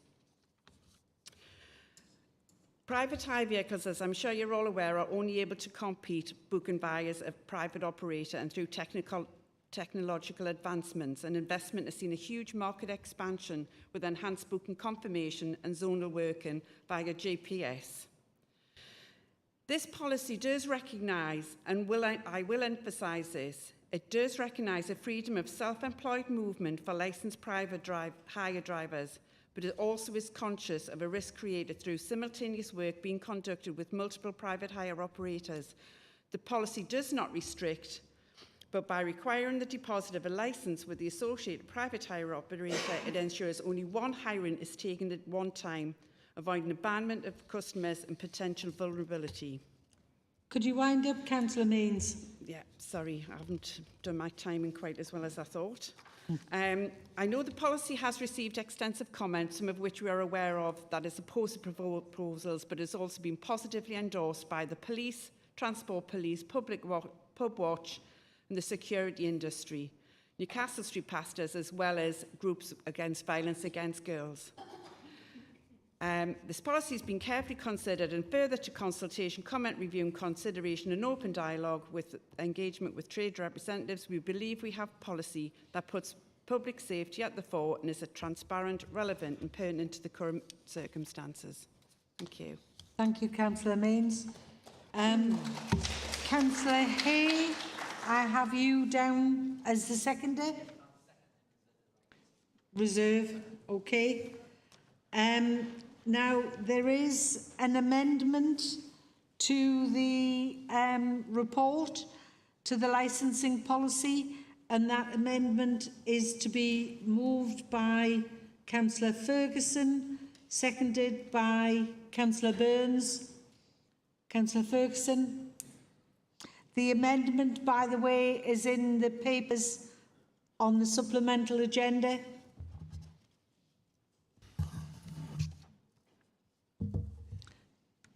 Councillor Ferguson. Thank you, Lord Mayor. I feel a sense of déjà vu. I was sure we discussed this item and its amendment in July. I was certainly getting ready for it at that meeting. Maybe I'm mixed up. It certainly looks exactly like the policy that was originally on the agenda for that meeting. It actually boggles my mind that we are here again. Does this administration have a grip? What was the purpose of the delay? Because it doesn't appear to have been to engage with those affected, to understand their concerns and to address them. I see it's claimed that concerns have been allayed through dialogue, but I don't see any evidence of this from the number of representations I continue to receive on this topic. That there are public safety concerns that need to be addressed is undeniable. Specific police operations have been addressing issues, and review of the licensing policy is a reasonable and proportionate response to that. I'm not aware of anyone who disputes that. However, it is reasonable to ask whether the revisions proposed in the policy are appropriate and sufficient. Councillor Burns, I know, wants to speak on the matter of Hackney carriage safety from a personal perspective. I will defer to her. But I must ask, if this is about public awareness, as Councillor Mains maintains, where's the public information campaign? On private hire, I don't yet have the confidence that proposed changes strike the right balance between drivers' freedom to operate, customers' safety and convenience, and competition in the market. It appears to place a disproportionate burden on one type of private hire provider over another. Why? I note that the GMB representation before July raised concerns about drivers being restricted in their choice of operator and suggested it could be viewed as a restrictive working practice and an unfair policy. What's changed? What do the GMB members over there think about what their union has clearly said? I've also noted with pleasant surprise that operators have taken note of our amendment and written to councillors this evening to endorse it. To suggest that the Cabinet Member for a Resilient City has clarified and explained the safety reasons for the policy to the trade's satisfaction could hardly be described as accurate. Our amendment is constructive. We recognise that public safety concerns have to be addressed. We want to see effective, comprehensive measures brought forward, and we want to see healthy competition maintained.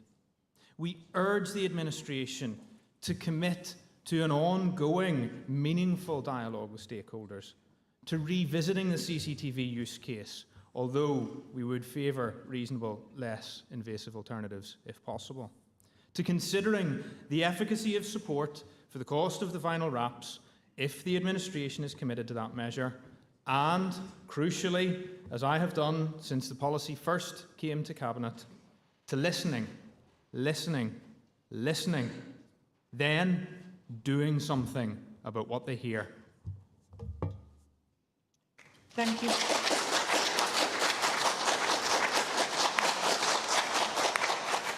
Thank you, Councillor Ferguson. Councillor Burns?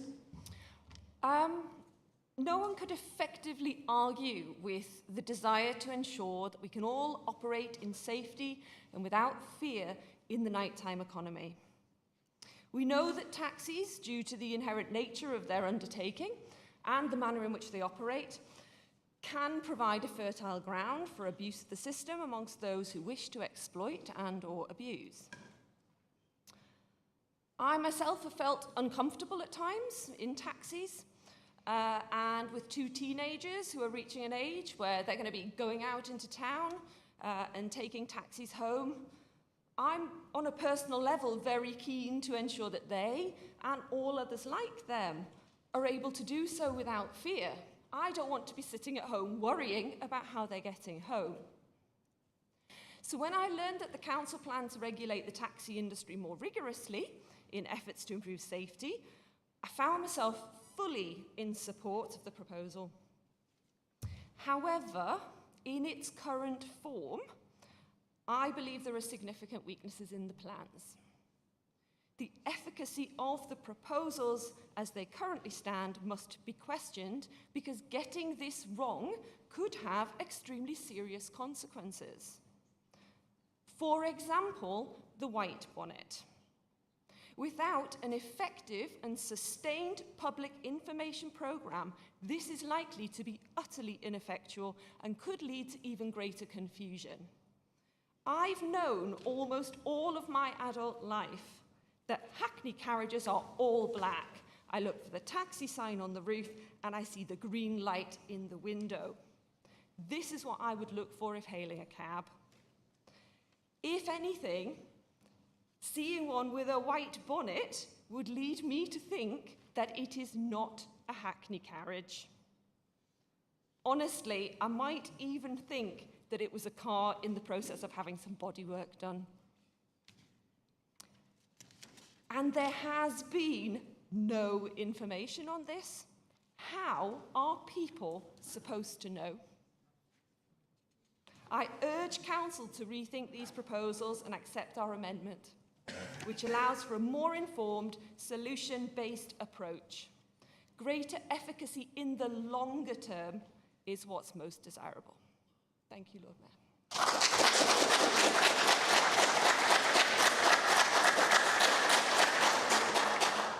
Thank you, Councillor Burns. And if I'm correct, I think I am, that was your maiden speech.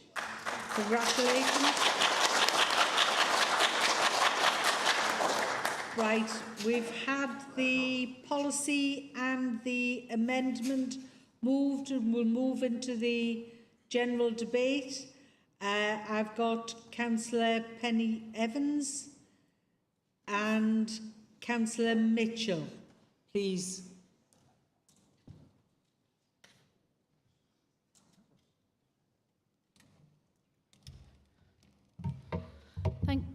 Thank you, Lord Mayor. Really, it was a question to Councillor Mains about the policy. I listened to some of the stories that she talked about in terms of the police and the vulnerable women in the nighttime economy and, you know, the number of potential perpetrators. And I just really wanted a little bit more reassurance about how she feels the policy will increase the safeguarding for our residents. We have so many people who come to our region from across the whole of the region to our nighttime economy, but we also have a huge amount of new influx at this time of year, including students as well. So what additional measures can be put in place to support safety, but also what plans are there around promoting this policy once it's being implemented? Thank you. Thank you, Councillor Penny Evans and Councillor Mitchell. Thank you, Lord Mayor. As a woman who does have the occasional night out in Newcastle, I do not believe Hackney cabs' white bonnets would make me feel safer. In fact, at present, it is easy to spot a Hackney cab with its taxi sign on the top and the markings on their car.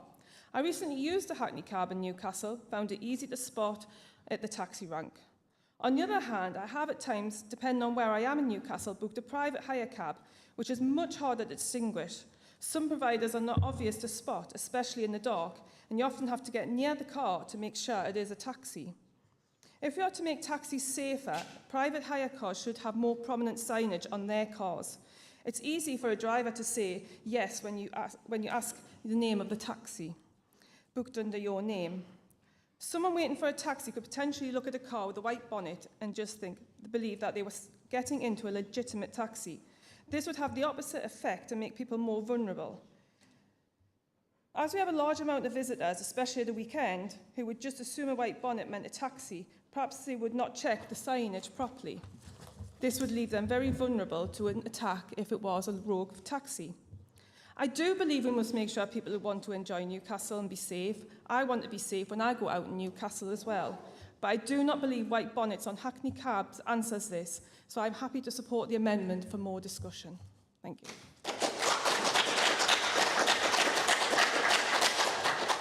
Thank you, Councillor Mitchell. I have two further speakers, Councillor Williams, Councillor Bell, please.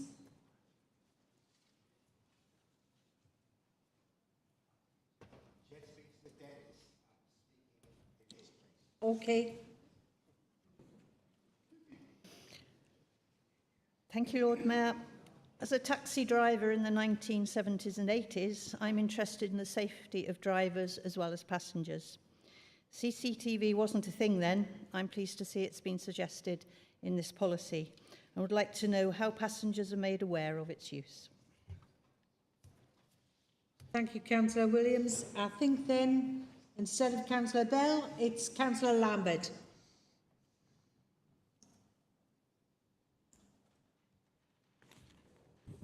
Right, can you hear me? Yes. Thanks very much, Councillor Mains, for a very well-researched and informative report. Our question is as follows. We listened with great interest at the question at the start of this meeting about advertising on taxis, and I have to say that the new uniformity of our Hackney fleet is way overdue. Having Hackney in a variety of colours advertising brands and companies arguably is a huge distraction for the general public. Standardised livery is essential. They will now be very notable as a Newcastle Hackney, and I hope that this will come to be a point of pride for drivers in the city. Can you tell me and us how many other cities across the UK have adopted this approach? Thank you, colleagues. Thank you, Councillor Lambert. I see you're in place, Councillor Hay. Well done.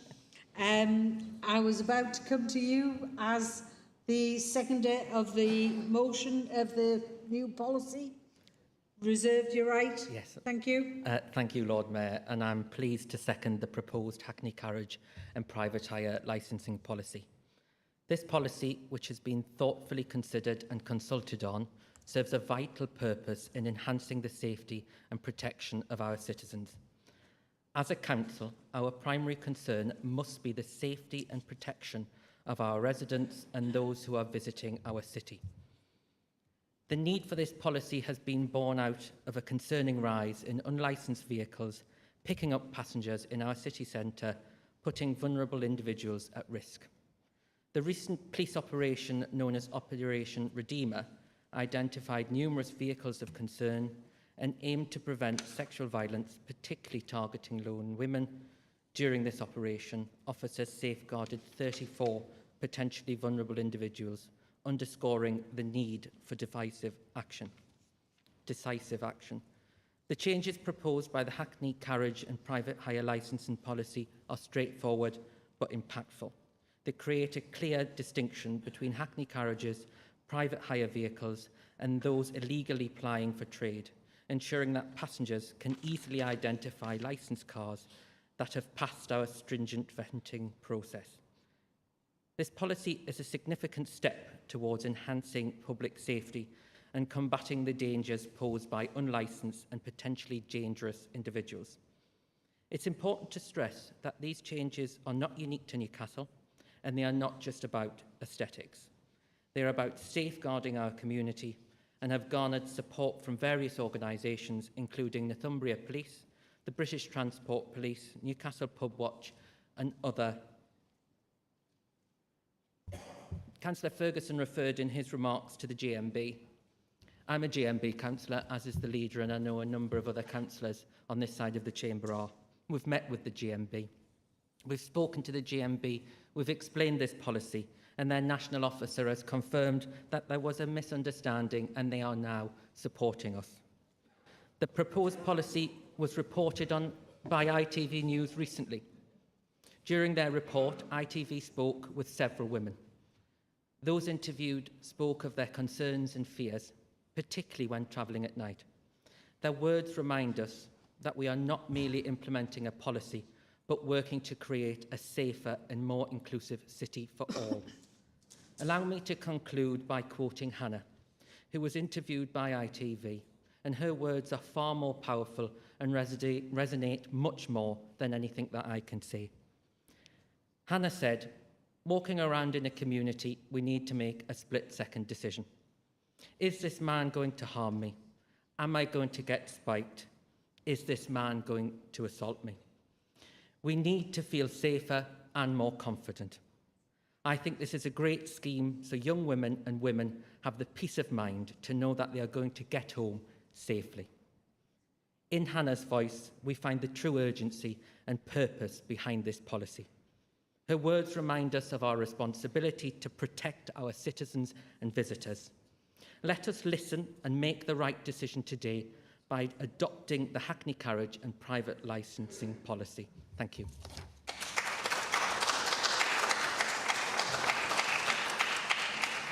Thank you, Councillor Hay. And Councillor Mains, you have the right of reply.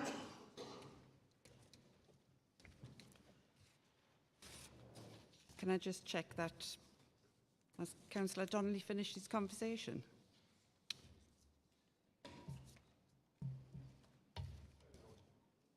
Thank you. Thank you, Lord Mayor. Start now.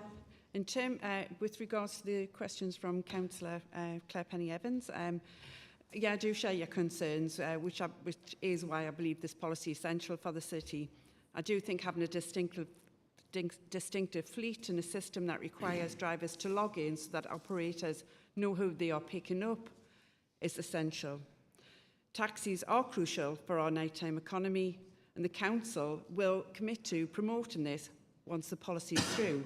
There's nothing to promote until it's been passed, if it is passed tonight. And as chair of the Forum for Universities and Colleges in the area, which a number of members are on, we will make sure that publicity is specifically targeted towards all the universities, the college, and obviously places of work. So that should answer your question as well about the publicity besides it. In terms of Councillor Mitchell's remarks about the taxis and also in terms of the secondary as well, not all the Hackney cabs are not all black. And this is one of the issues that we have in the city. We have them driving around with huge advertisements all over them. The difference between them and your private hire, you do know who's coming for your private hire because most people tend to use an app to book them. When you press on the app, it tells you who your driver is and what their registration is, and that's what you look at. I know some people still use the phone, but they do still have identifying markers on them. They have signs on the back, and they do have a registration plate on the back. In terms of Mary being an ex-taxi driver, I mean, wow, I didn't realise it had such an amazing different career. CCTV is proposed in the policy. It's there for the passenger safety, and it's also there for the driver safety. It doesn't make CCTV installation mandatory, but it does take on the best practice approach which has been adopted by many other local authorities. All taxi drivers would have to do, if installing CCTV, is also make sure that they register with the Information Commissioner's Office. In terms of Stephen's question, I mean, it is overdue that we do this policy. There's I know of about 7 cities that do have these different Hackney cabs. I was in Leeds recently, and they have white cabs with a black bonnet and boot. They look really smart. The uniformity of the Hackney cabs is essential, because without it, we've been surrounded by cars that are all different colours, and I do think they do make that difficult for people to flag them down.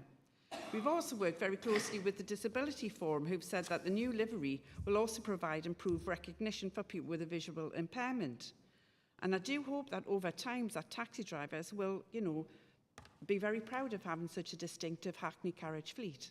Thank you, Lord Mayor. Thank you very much, Councillor Names. That concludes the debate on the revised policy. So, does Council agree the amendments submitted in the supplemental agenda? Do we need a vote? Right, so I'll take it that the answer to that was yes. So we'll take a vote on the amendment, please. The amendment's been moved and seconded. All those in favour of the amendment, please show. By voting, or if you can't, stick your hand up. Councillor Keating? Could you state you support the amendment? Councillor Stone?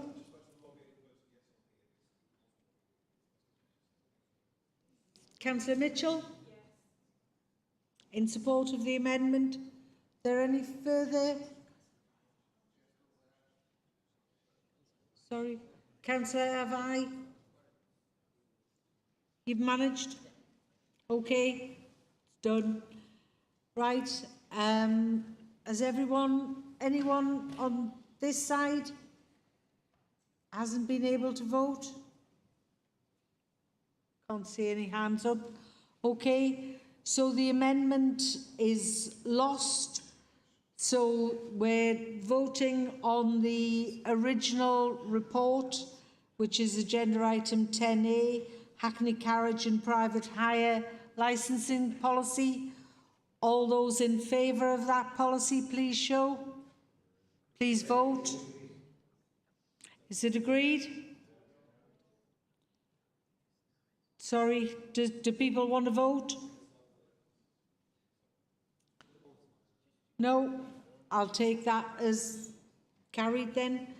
We'll move on to the next item, agenda item 11.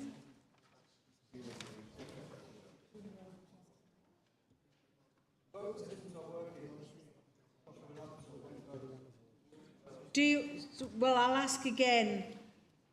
Do you want to vote on the policy? I'll take a vote. That's the easiest thing to do. We'll take a vote, and this is on the Hackney Carriage Policy unamended. All those in favour of the policy, please vote. Those against?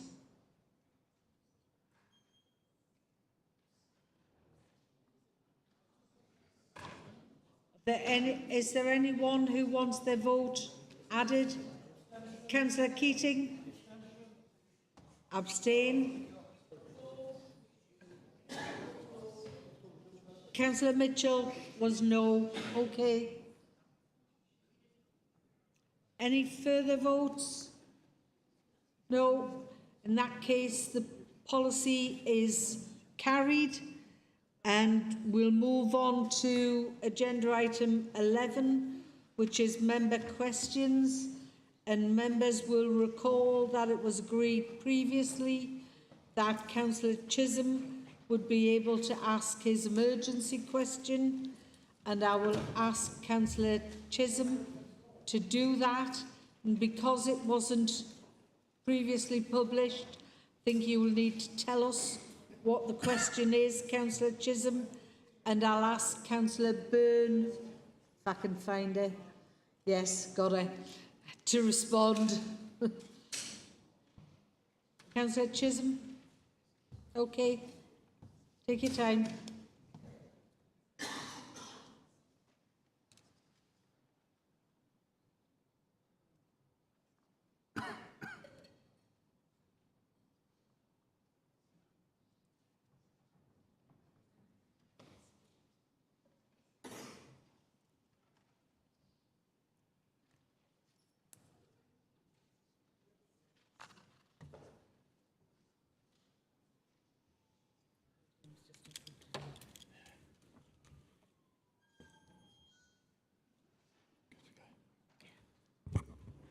Thank you, Lord Mayor, and thank you for accepting the emergency question at short notice. So my question is about recent reports about sewage pollution. So a recent Newcastle University study that was published, I think, in an academic journal in 21 was highlighted in the local press in the journal just a few days ago, and they reported high levels of bacterial pollution, fecal pollution in the Ousburn River, and at times dangerous levels of pollution that can be a threat to human health. So I know obviously the council are not directly responsible for the river, and that's a non-Northumbria water issue, but I'd like to ask the Cabinet member for Connected Cities about the council's leadership role in public health issues like this, I suppose, and what discussions and mechanisms are available within her portfolio, and what the council can do to protect residents from this serious health problem. Thank you very much.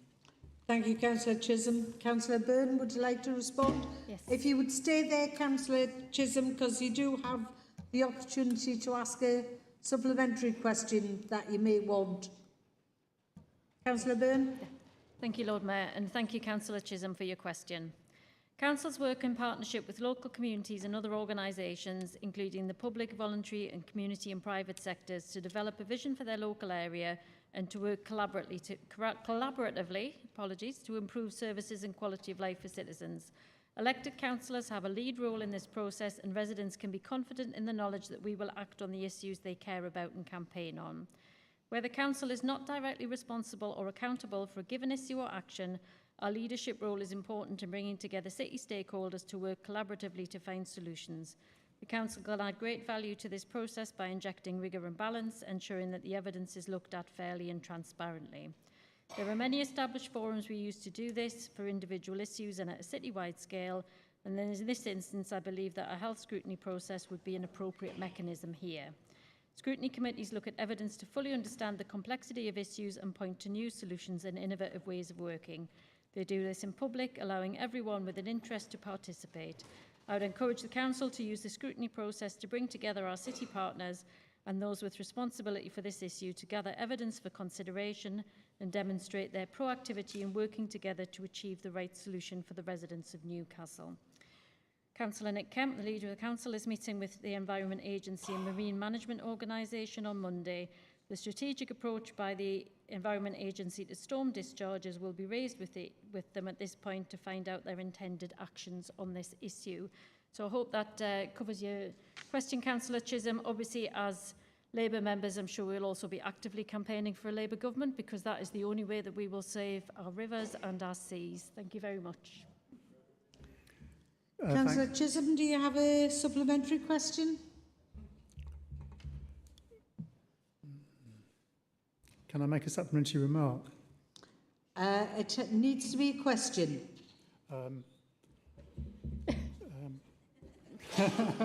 Just raise your voice at the end, mate. That makes it a question. Well, Jane, perhaps you'll help me to raise the issue with health scrutiny to make sure that we have a discussion about this problem. I'd quite like to get the Environment Agency, Northumbria Water and our public health officers in a meeting and to get some accountability about this. It's really a serious issue with human waste in waters that my residents walk and swim in, and I want to make sure that it doesn't go unnoticed, and I want whatever enforcement the powers available to the residents that we use them. Thank you. Be happy to support any way I can. Thank you. Thank you very much. Now, Councillor Chisholm's asked a supplementary question, and there can be a further 2 supplementary questions. I haven't.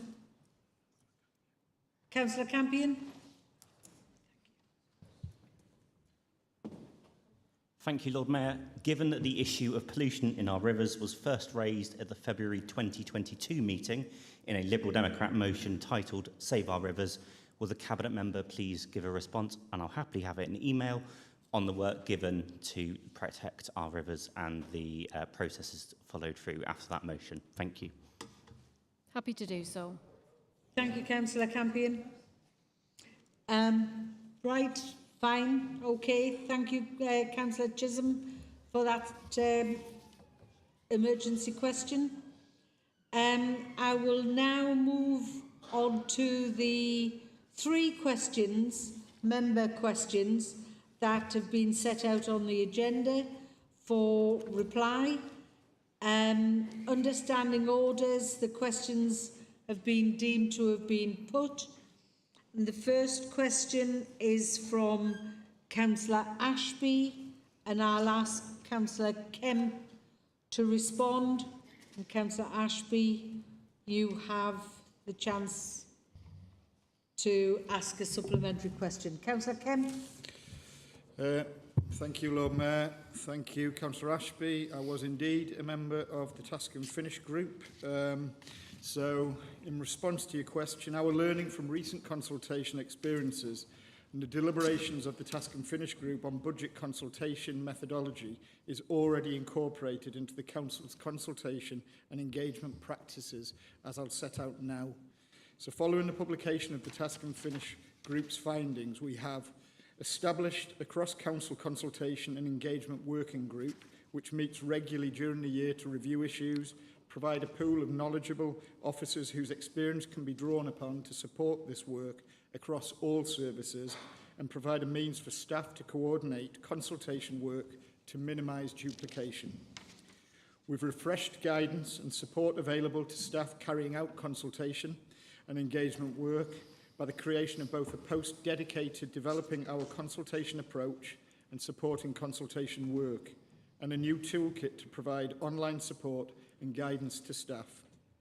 We've developed a consultation dashboard accessible to all staff via the intranet, which records all recent past consultations, present consultations and upcoming work. This will enable staff to use findings from past projects to inform future consultation and engagement work, and help to minimise consultation fatigue amongst residents, and enable us to get greater insight from what our residents and stakeholders are telling us. We've purchased software solutions to enable us to get the greatest possible insight from quantitative data, for example, people's comments in surveys and consultations about their experiences of life in Newcastle and the public services they receive. And for the next budget consultation, winter 23-24, and for the 24-25 budget, staff have used feedback from earlier budget consultations to inform a redesign of the People's Budget Stimulator tool to make it simpler to use with a more educational focus.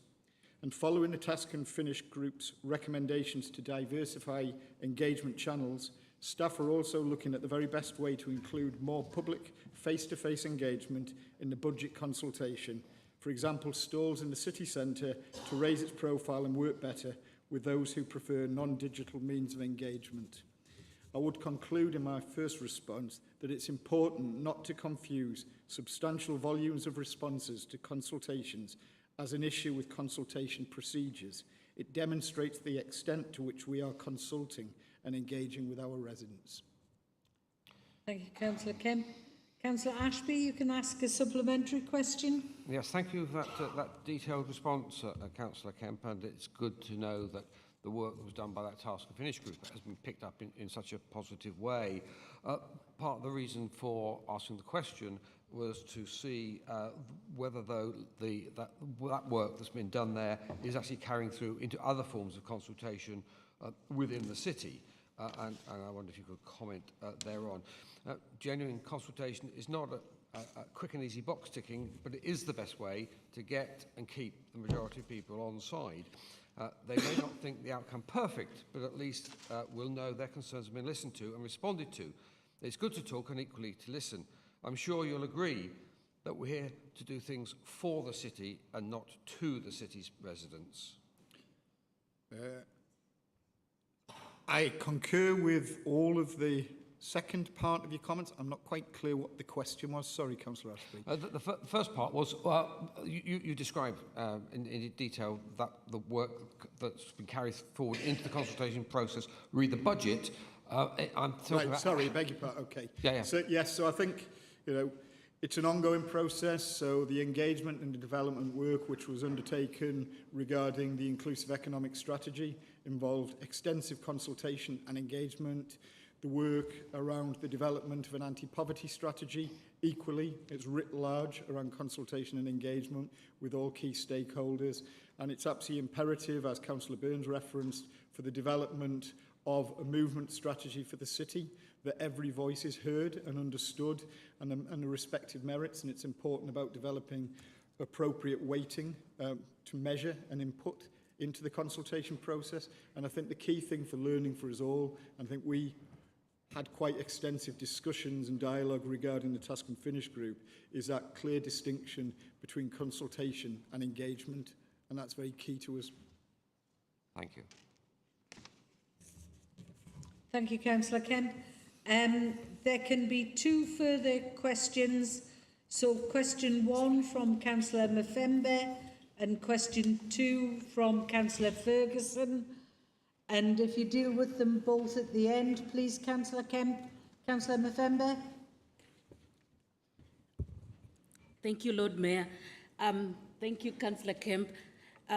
My question to you is, can you give examples of how the council is actively putting these developments into everyday practice?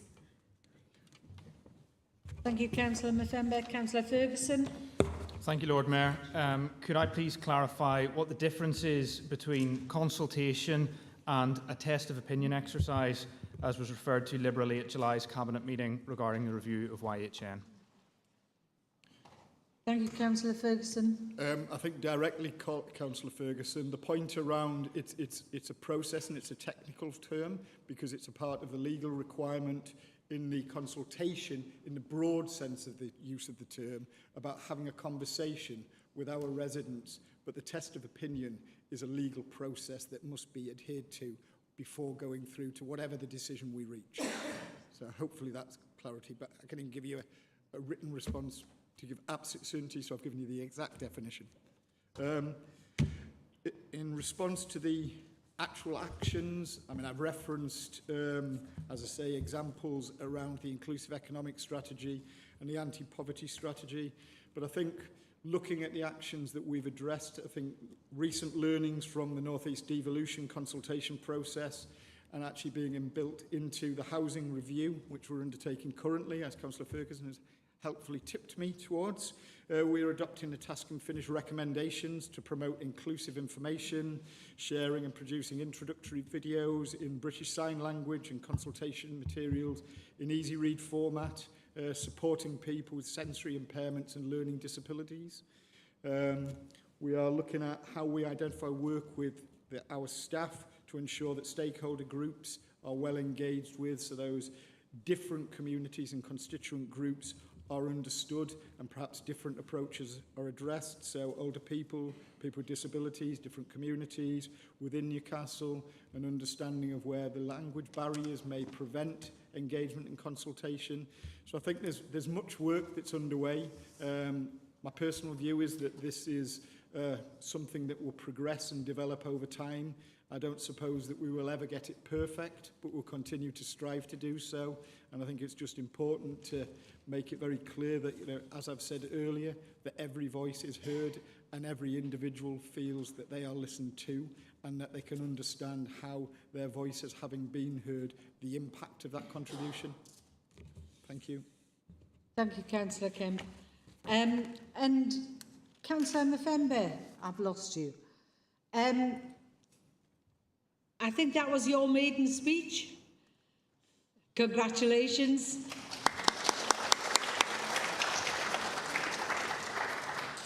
And secondly, I will call on Councillor Byrne to respond to the question from Councillor Burns, which relates to the enforcement of speed limits in the city.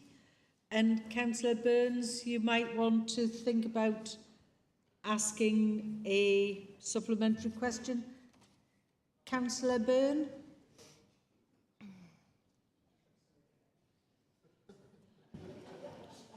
Don't go away. Don't go very far.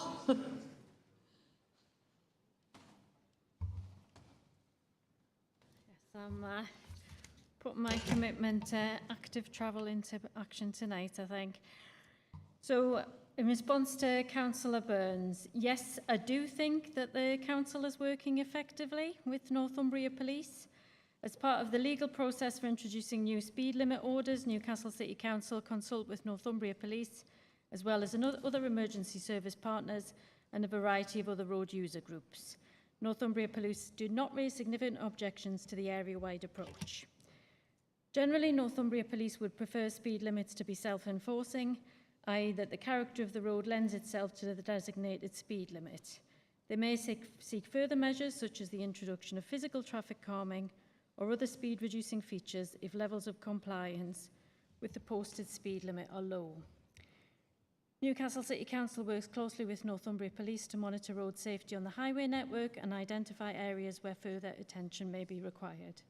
This could be the introduction of physical measures such as traffic calming, or maybe targeted enforcement in areas where compliance with the speed limit is low.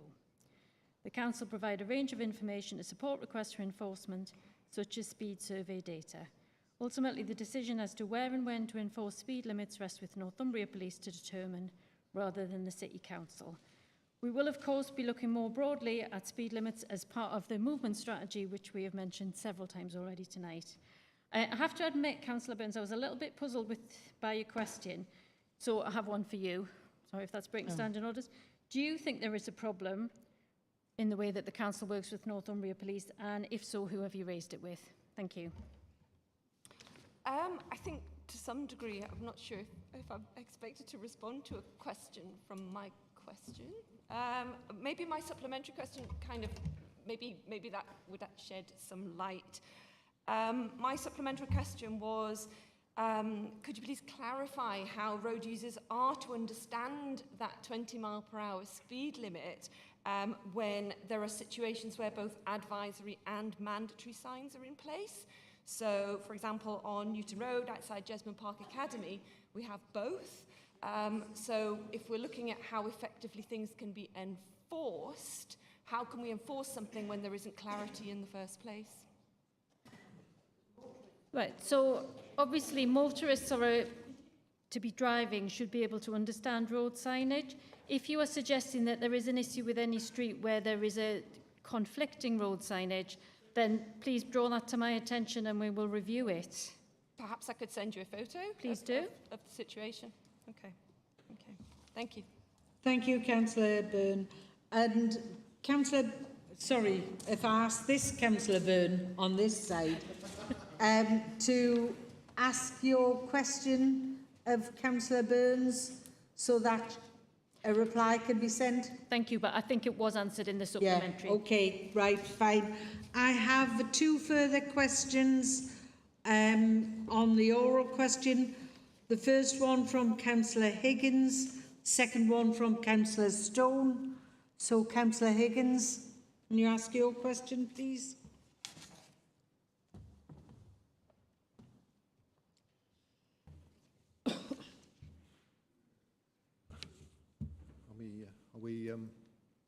Are we in action? Yes, we are, yes. My question really, I expect a collective groan from the opposite side of the council chamber when I say that I'm going to take the party opposite back to the dark days of the coalition government. And I'm going to remind them that between 2010 and 2015, we lost 35,000 members of the police staff, both police officers and support staff. And the reason that I make that point is about policing priorities, because despite Tory government claims to the contrary, this shortfall has never been properly replaced. And I know that there is some frustration quite often amongst members of the public about how the police do or do not respond to 101 calls about speeding offences and things like that. So I just wanted to set the context of what the police are having to, the atmosphere that the police are having to operate in after these dramatic cuts that started back in 2010. And therefore, would Councillor Byrne therefore like to join me in acknowledging the ongoing challenges faced by both Northumbria Police and also the efforts of Police Commissioner Kim McGuinness and her force in seeking to prioritise neighbourhood policing, including dealing with speeding matters in such a testing environment? Thank you, Lord Mayor. Thank you. Councillor Stone. It's a not dissimilar question, actually, Lord Mayor. I was going to ask Councillor Byrne whether she had actually been in communication with Kim McGuinness on this particular issue, and if she has, could she tell us about what correspondence she's had with her, and if she has not, could she undertake to meet with Kim McGuinness to raise this particular issue of enforcement of 20-mile-an-hour limits? Thank you, Lord Mayor. Councillor Byrne? Yep. Councillor Higgins, I couldn't agree with you more. I think that the police are doing the best they can in extremely difficult circumstances, and obviously we're all looking forward to them being able to work under much improved circumstances under a Labour government rather than a coalition one or a Conservative. Is there any difference? She'll be at the job. In response to your question, Councillor Stone, I'd be very happy to raise concerns with Councillor McGuinness, but as far as I'm concerned, it hasn't been demonstrated that we actually think there is a problem with the police, that there's something that they're not doing that they could. What your colleague raised was a concern about signage. So I'd be more than happy. Let me finish, please. Let me finish. You've asked a question, Councillor Stone. She's not answered it yet. Well, that's because you interrupted me. I can't answer it if you're talking over me. I would be more than happy to raise any concerns about policing if anybody in any part of the chamber would contact me with their specific concern, and I will take it to Kim McGuinness. Thank you. Thank you very much. Thank you for that. And now I will invite Councillor Byrne again to respond to the question from Councillor Stone, which relates to air quality levels at the Stevenson Road monitoring point. Councillor Byrne. Thank you, Lord Mayor. I take it that the question was an attempt at sarcasm by Councillor Stone, and what he really wanted was an update on our approach to air quality management, which is what I'm about to give. We as a local authority monitor air quality across 70 sites. Our 2023 annual air quality report provides an overview of air quality in Newcastle during 2022. The report shows our progress in meeting the national air quality objectives. In Newcastle, the main pollutant of concern is nitrogen dioxide, with the largest contribution being from road vehicles. Newcastle City Council has declared 2 air quality management areas due to monitored as exceedances of the annual mean nitrogen dioxide objective in the city centre and Gosforth. The report notes that nitrogen dioxide measured in 2022 was found to exceed the annual mean objective limit value of 40 UG per cubic metre. I will provide all of this in writing because it'll be easier to follow at 7 monitoring sites, all of which are located within the city centre air quality management area. There were no exceedances in Gosforth. The results from the continuous monitors showed a decrease in pre-pandemic levels of nitrogen dioxide. One of the automatic monitoring stations in Percy Street recorded an exceedance of the annual mean objective for NO2 2022 with a concentration of 43. As I said before, the limit value is 40. Of the non-automatic monitoring sites results, 7 sites in Newcastle exceeded the annual mean objective in 2022, with all being within the city centre: Market Street, Neville Street, Blackett Street, Stevenson Road, John Dobson Street and Strawberry Place. This is a decrease on 2021's results, which found 12 monitoring sites exceeded the annual mean objective. So in this circumstance, the decrease is actually an improvement. Hope you're all keeping up with this. Particulate matter monitoring. The Council undertook automatic monitoring for airborne particulate matter with an aerodynamic diameter of 10 UM or less at 2 locations in 2022, Newcastle Centre and Newcastle Cradlewell. Concentrations in 2022 were below the objective, as they have been for all of the past 5 years. The maximum background concentration identified in the NCC administrative area in 2022 was 6.5 UG per cubic metre. This is well below the target of 25 to be achieved by 2021. However, in March 2019, the Council adopted the World Health Organization recommended air pollution limits to be legally binding by 2030. The WHO has stated that there is no level of particulate matter at which health is not damaged. At present, we are breaching the WHO limit of 5 grams per cubic metre, not grams, sorry, UG. Clean air zone. Newcastle Gateshead's Clean Air Zone has been operational since January 2023.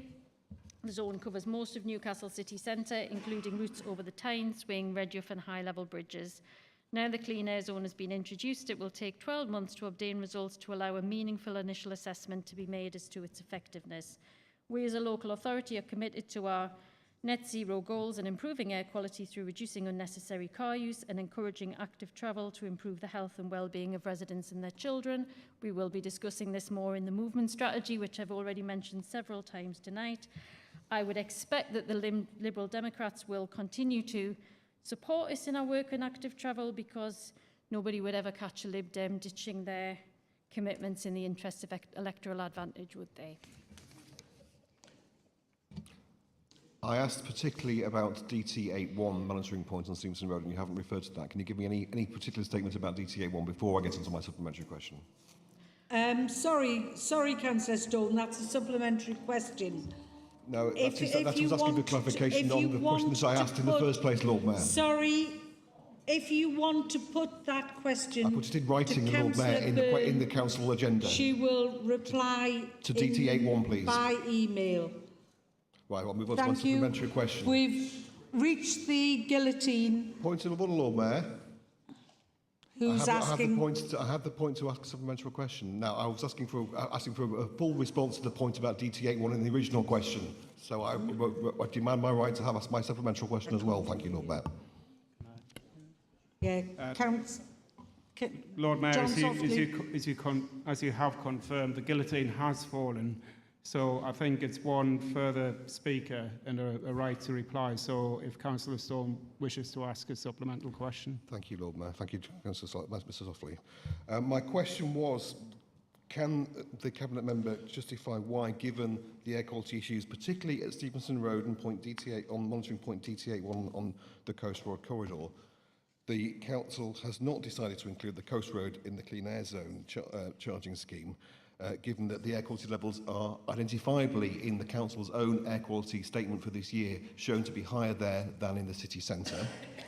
And can Councillor Byrne give an assurance that any future interventions planned for the Coast Road corridor will include a full assessment on air quality and public health impact for residents living close to the Coast Road in Heaton, High Heaton and Cochrane Park? Thank you, Lord Mayor. Thank you, Lord Mayor. The boundaries of the Clean Air Zone were set in a legal agreement with the government before I became Cabinet member, so it is not within my gift to make changes to that. I am happy to confirm that we will continue to work at improvements in the Coast Road, and obviously air pollution is one of the key issues. And so we're happy to work with all councillors on how we develop that as part of our movement strategy. Thank you. Thank you very much, Councillor Byrne. We've reached the guillotine and we haven't dealt with a number of items on the agenda. So the first item is agenda item 12A, which is the Cabinet Member Report on Thriving City.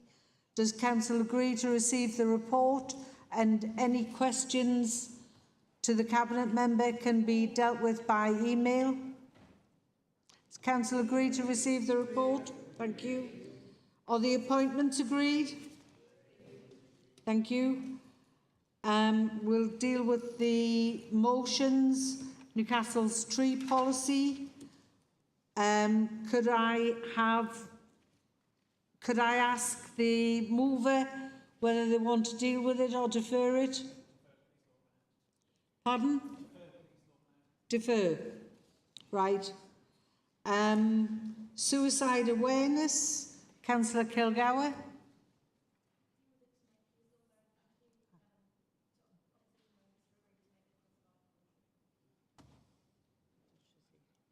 Sorry, Karen, I didn't hear it. Right. Is it seconded? Seconded by Councillor Huddart. Right. The motion agreed? Thank you.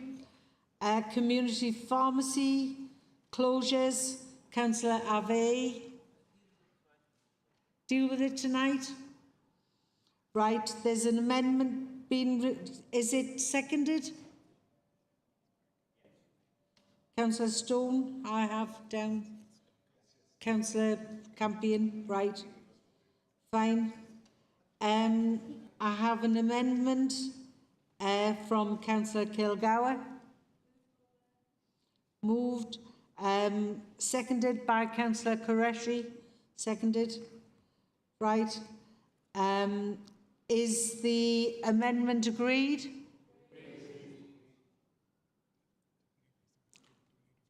Is there any opposed to the amendment? Is the motion agreed? Sorry, if the amendment was not agreed, could somebody say so? How much? Do we need a vote? Can we have a vote, please?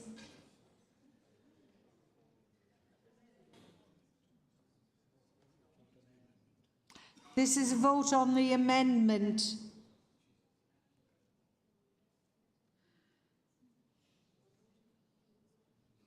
All those in favour, please show. Please vote. Is there... I think there's a delay on the system.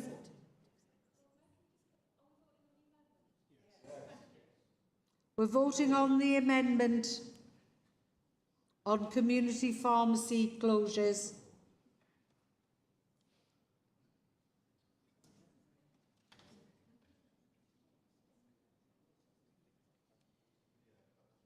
Are there any additional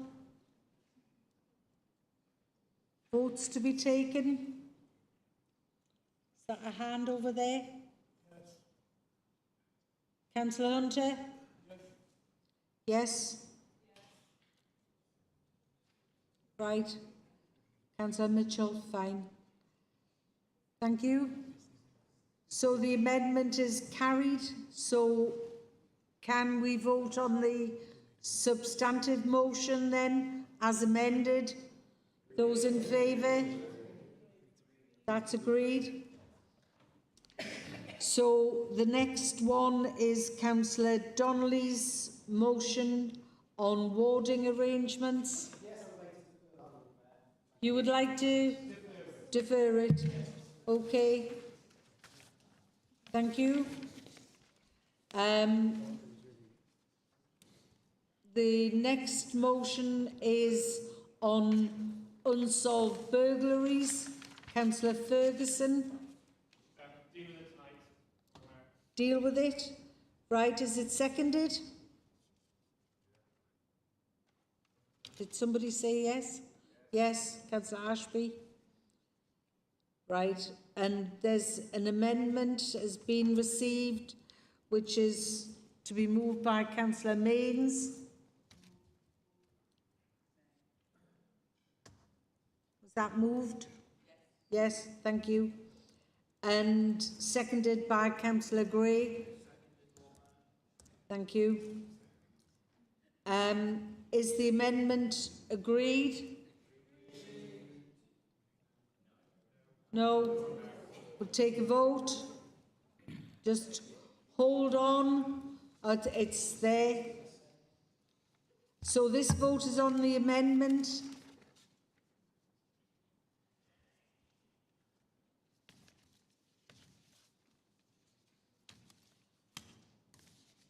Additional names? Councillor Keating? No. Councillor Hunter? Councillor Mitchell? No. No. Any over there? The amendment is agreed. So can we vote on the motion as amended? Is the motion agreed? Thank you. The next motion is dentistry is in decay, and that's moved. Oh, well, I've got it down by Councillor Morrissey. Councillor Ferguson? To hear it this evening. Thank you. So it's moved by yourself, Councillor Ferguson. Deferred. I beg your pardon. I need hearing aids as well. Right. And that's got an amendment when it does get heard. Cash parking machines. Councillor Mitchell? Defer it? Right, fine. And then the date of the next council meeting is on Wednesday, the 4th of October at 6 o'clock. Thank you all very much. Thank you for being here tonight. Sorry it's been a long meeting.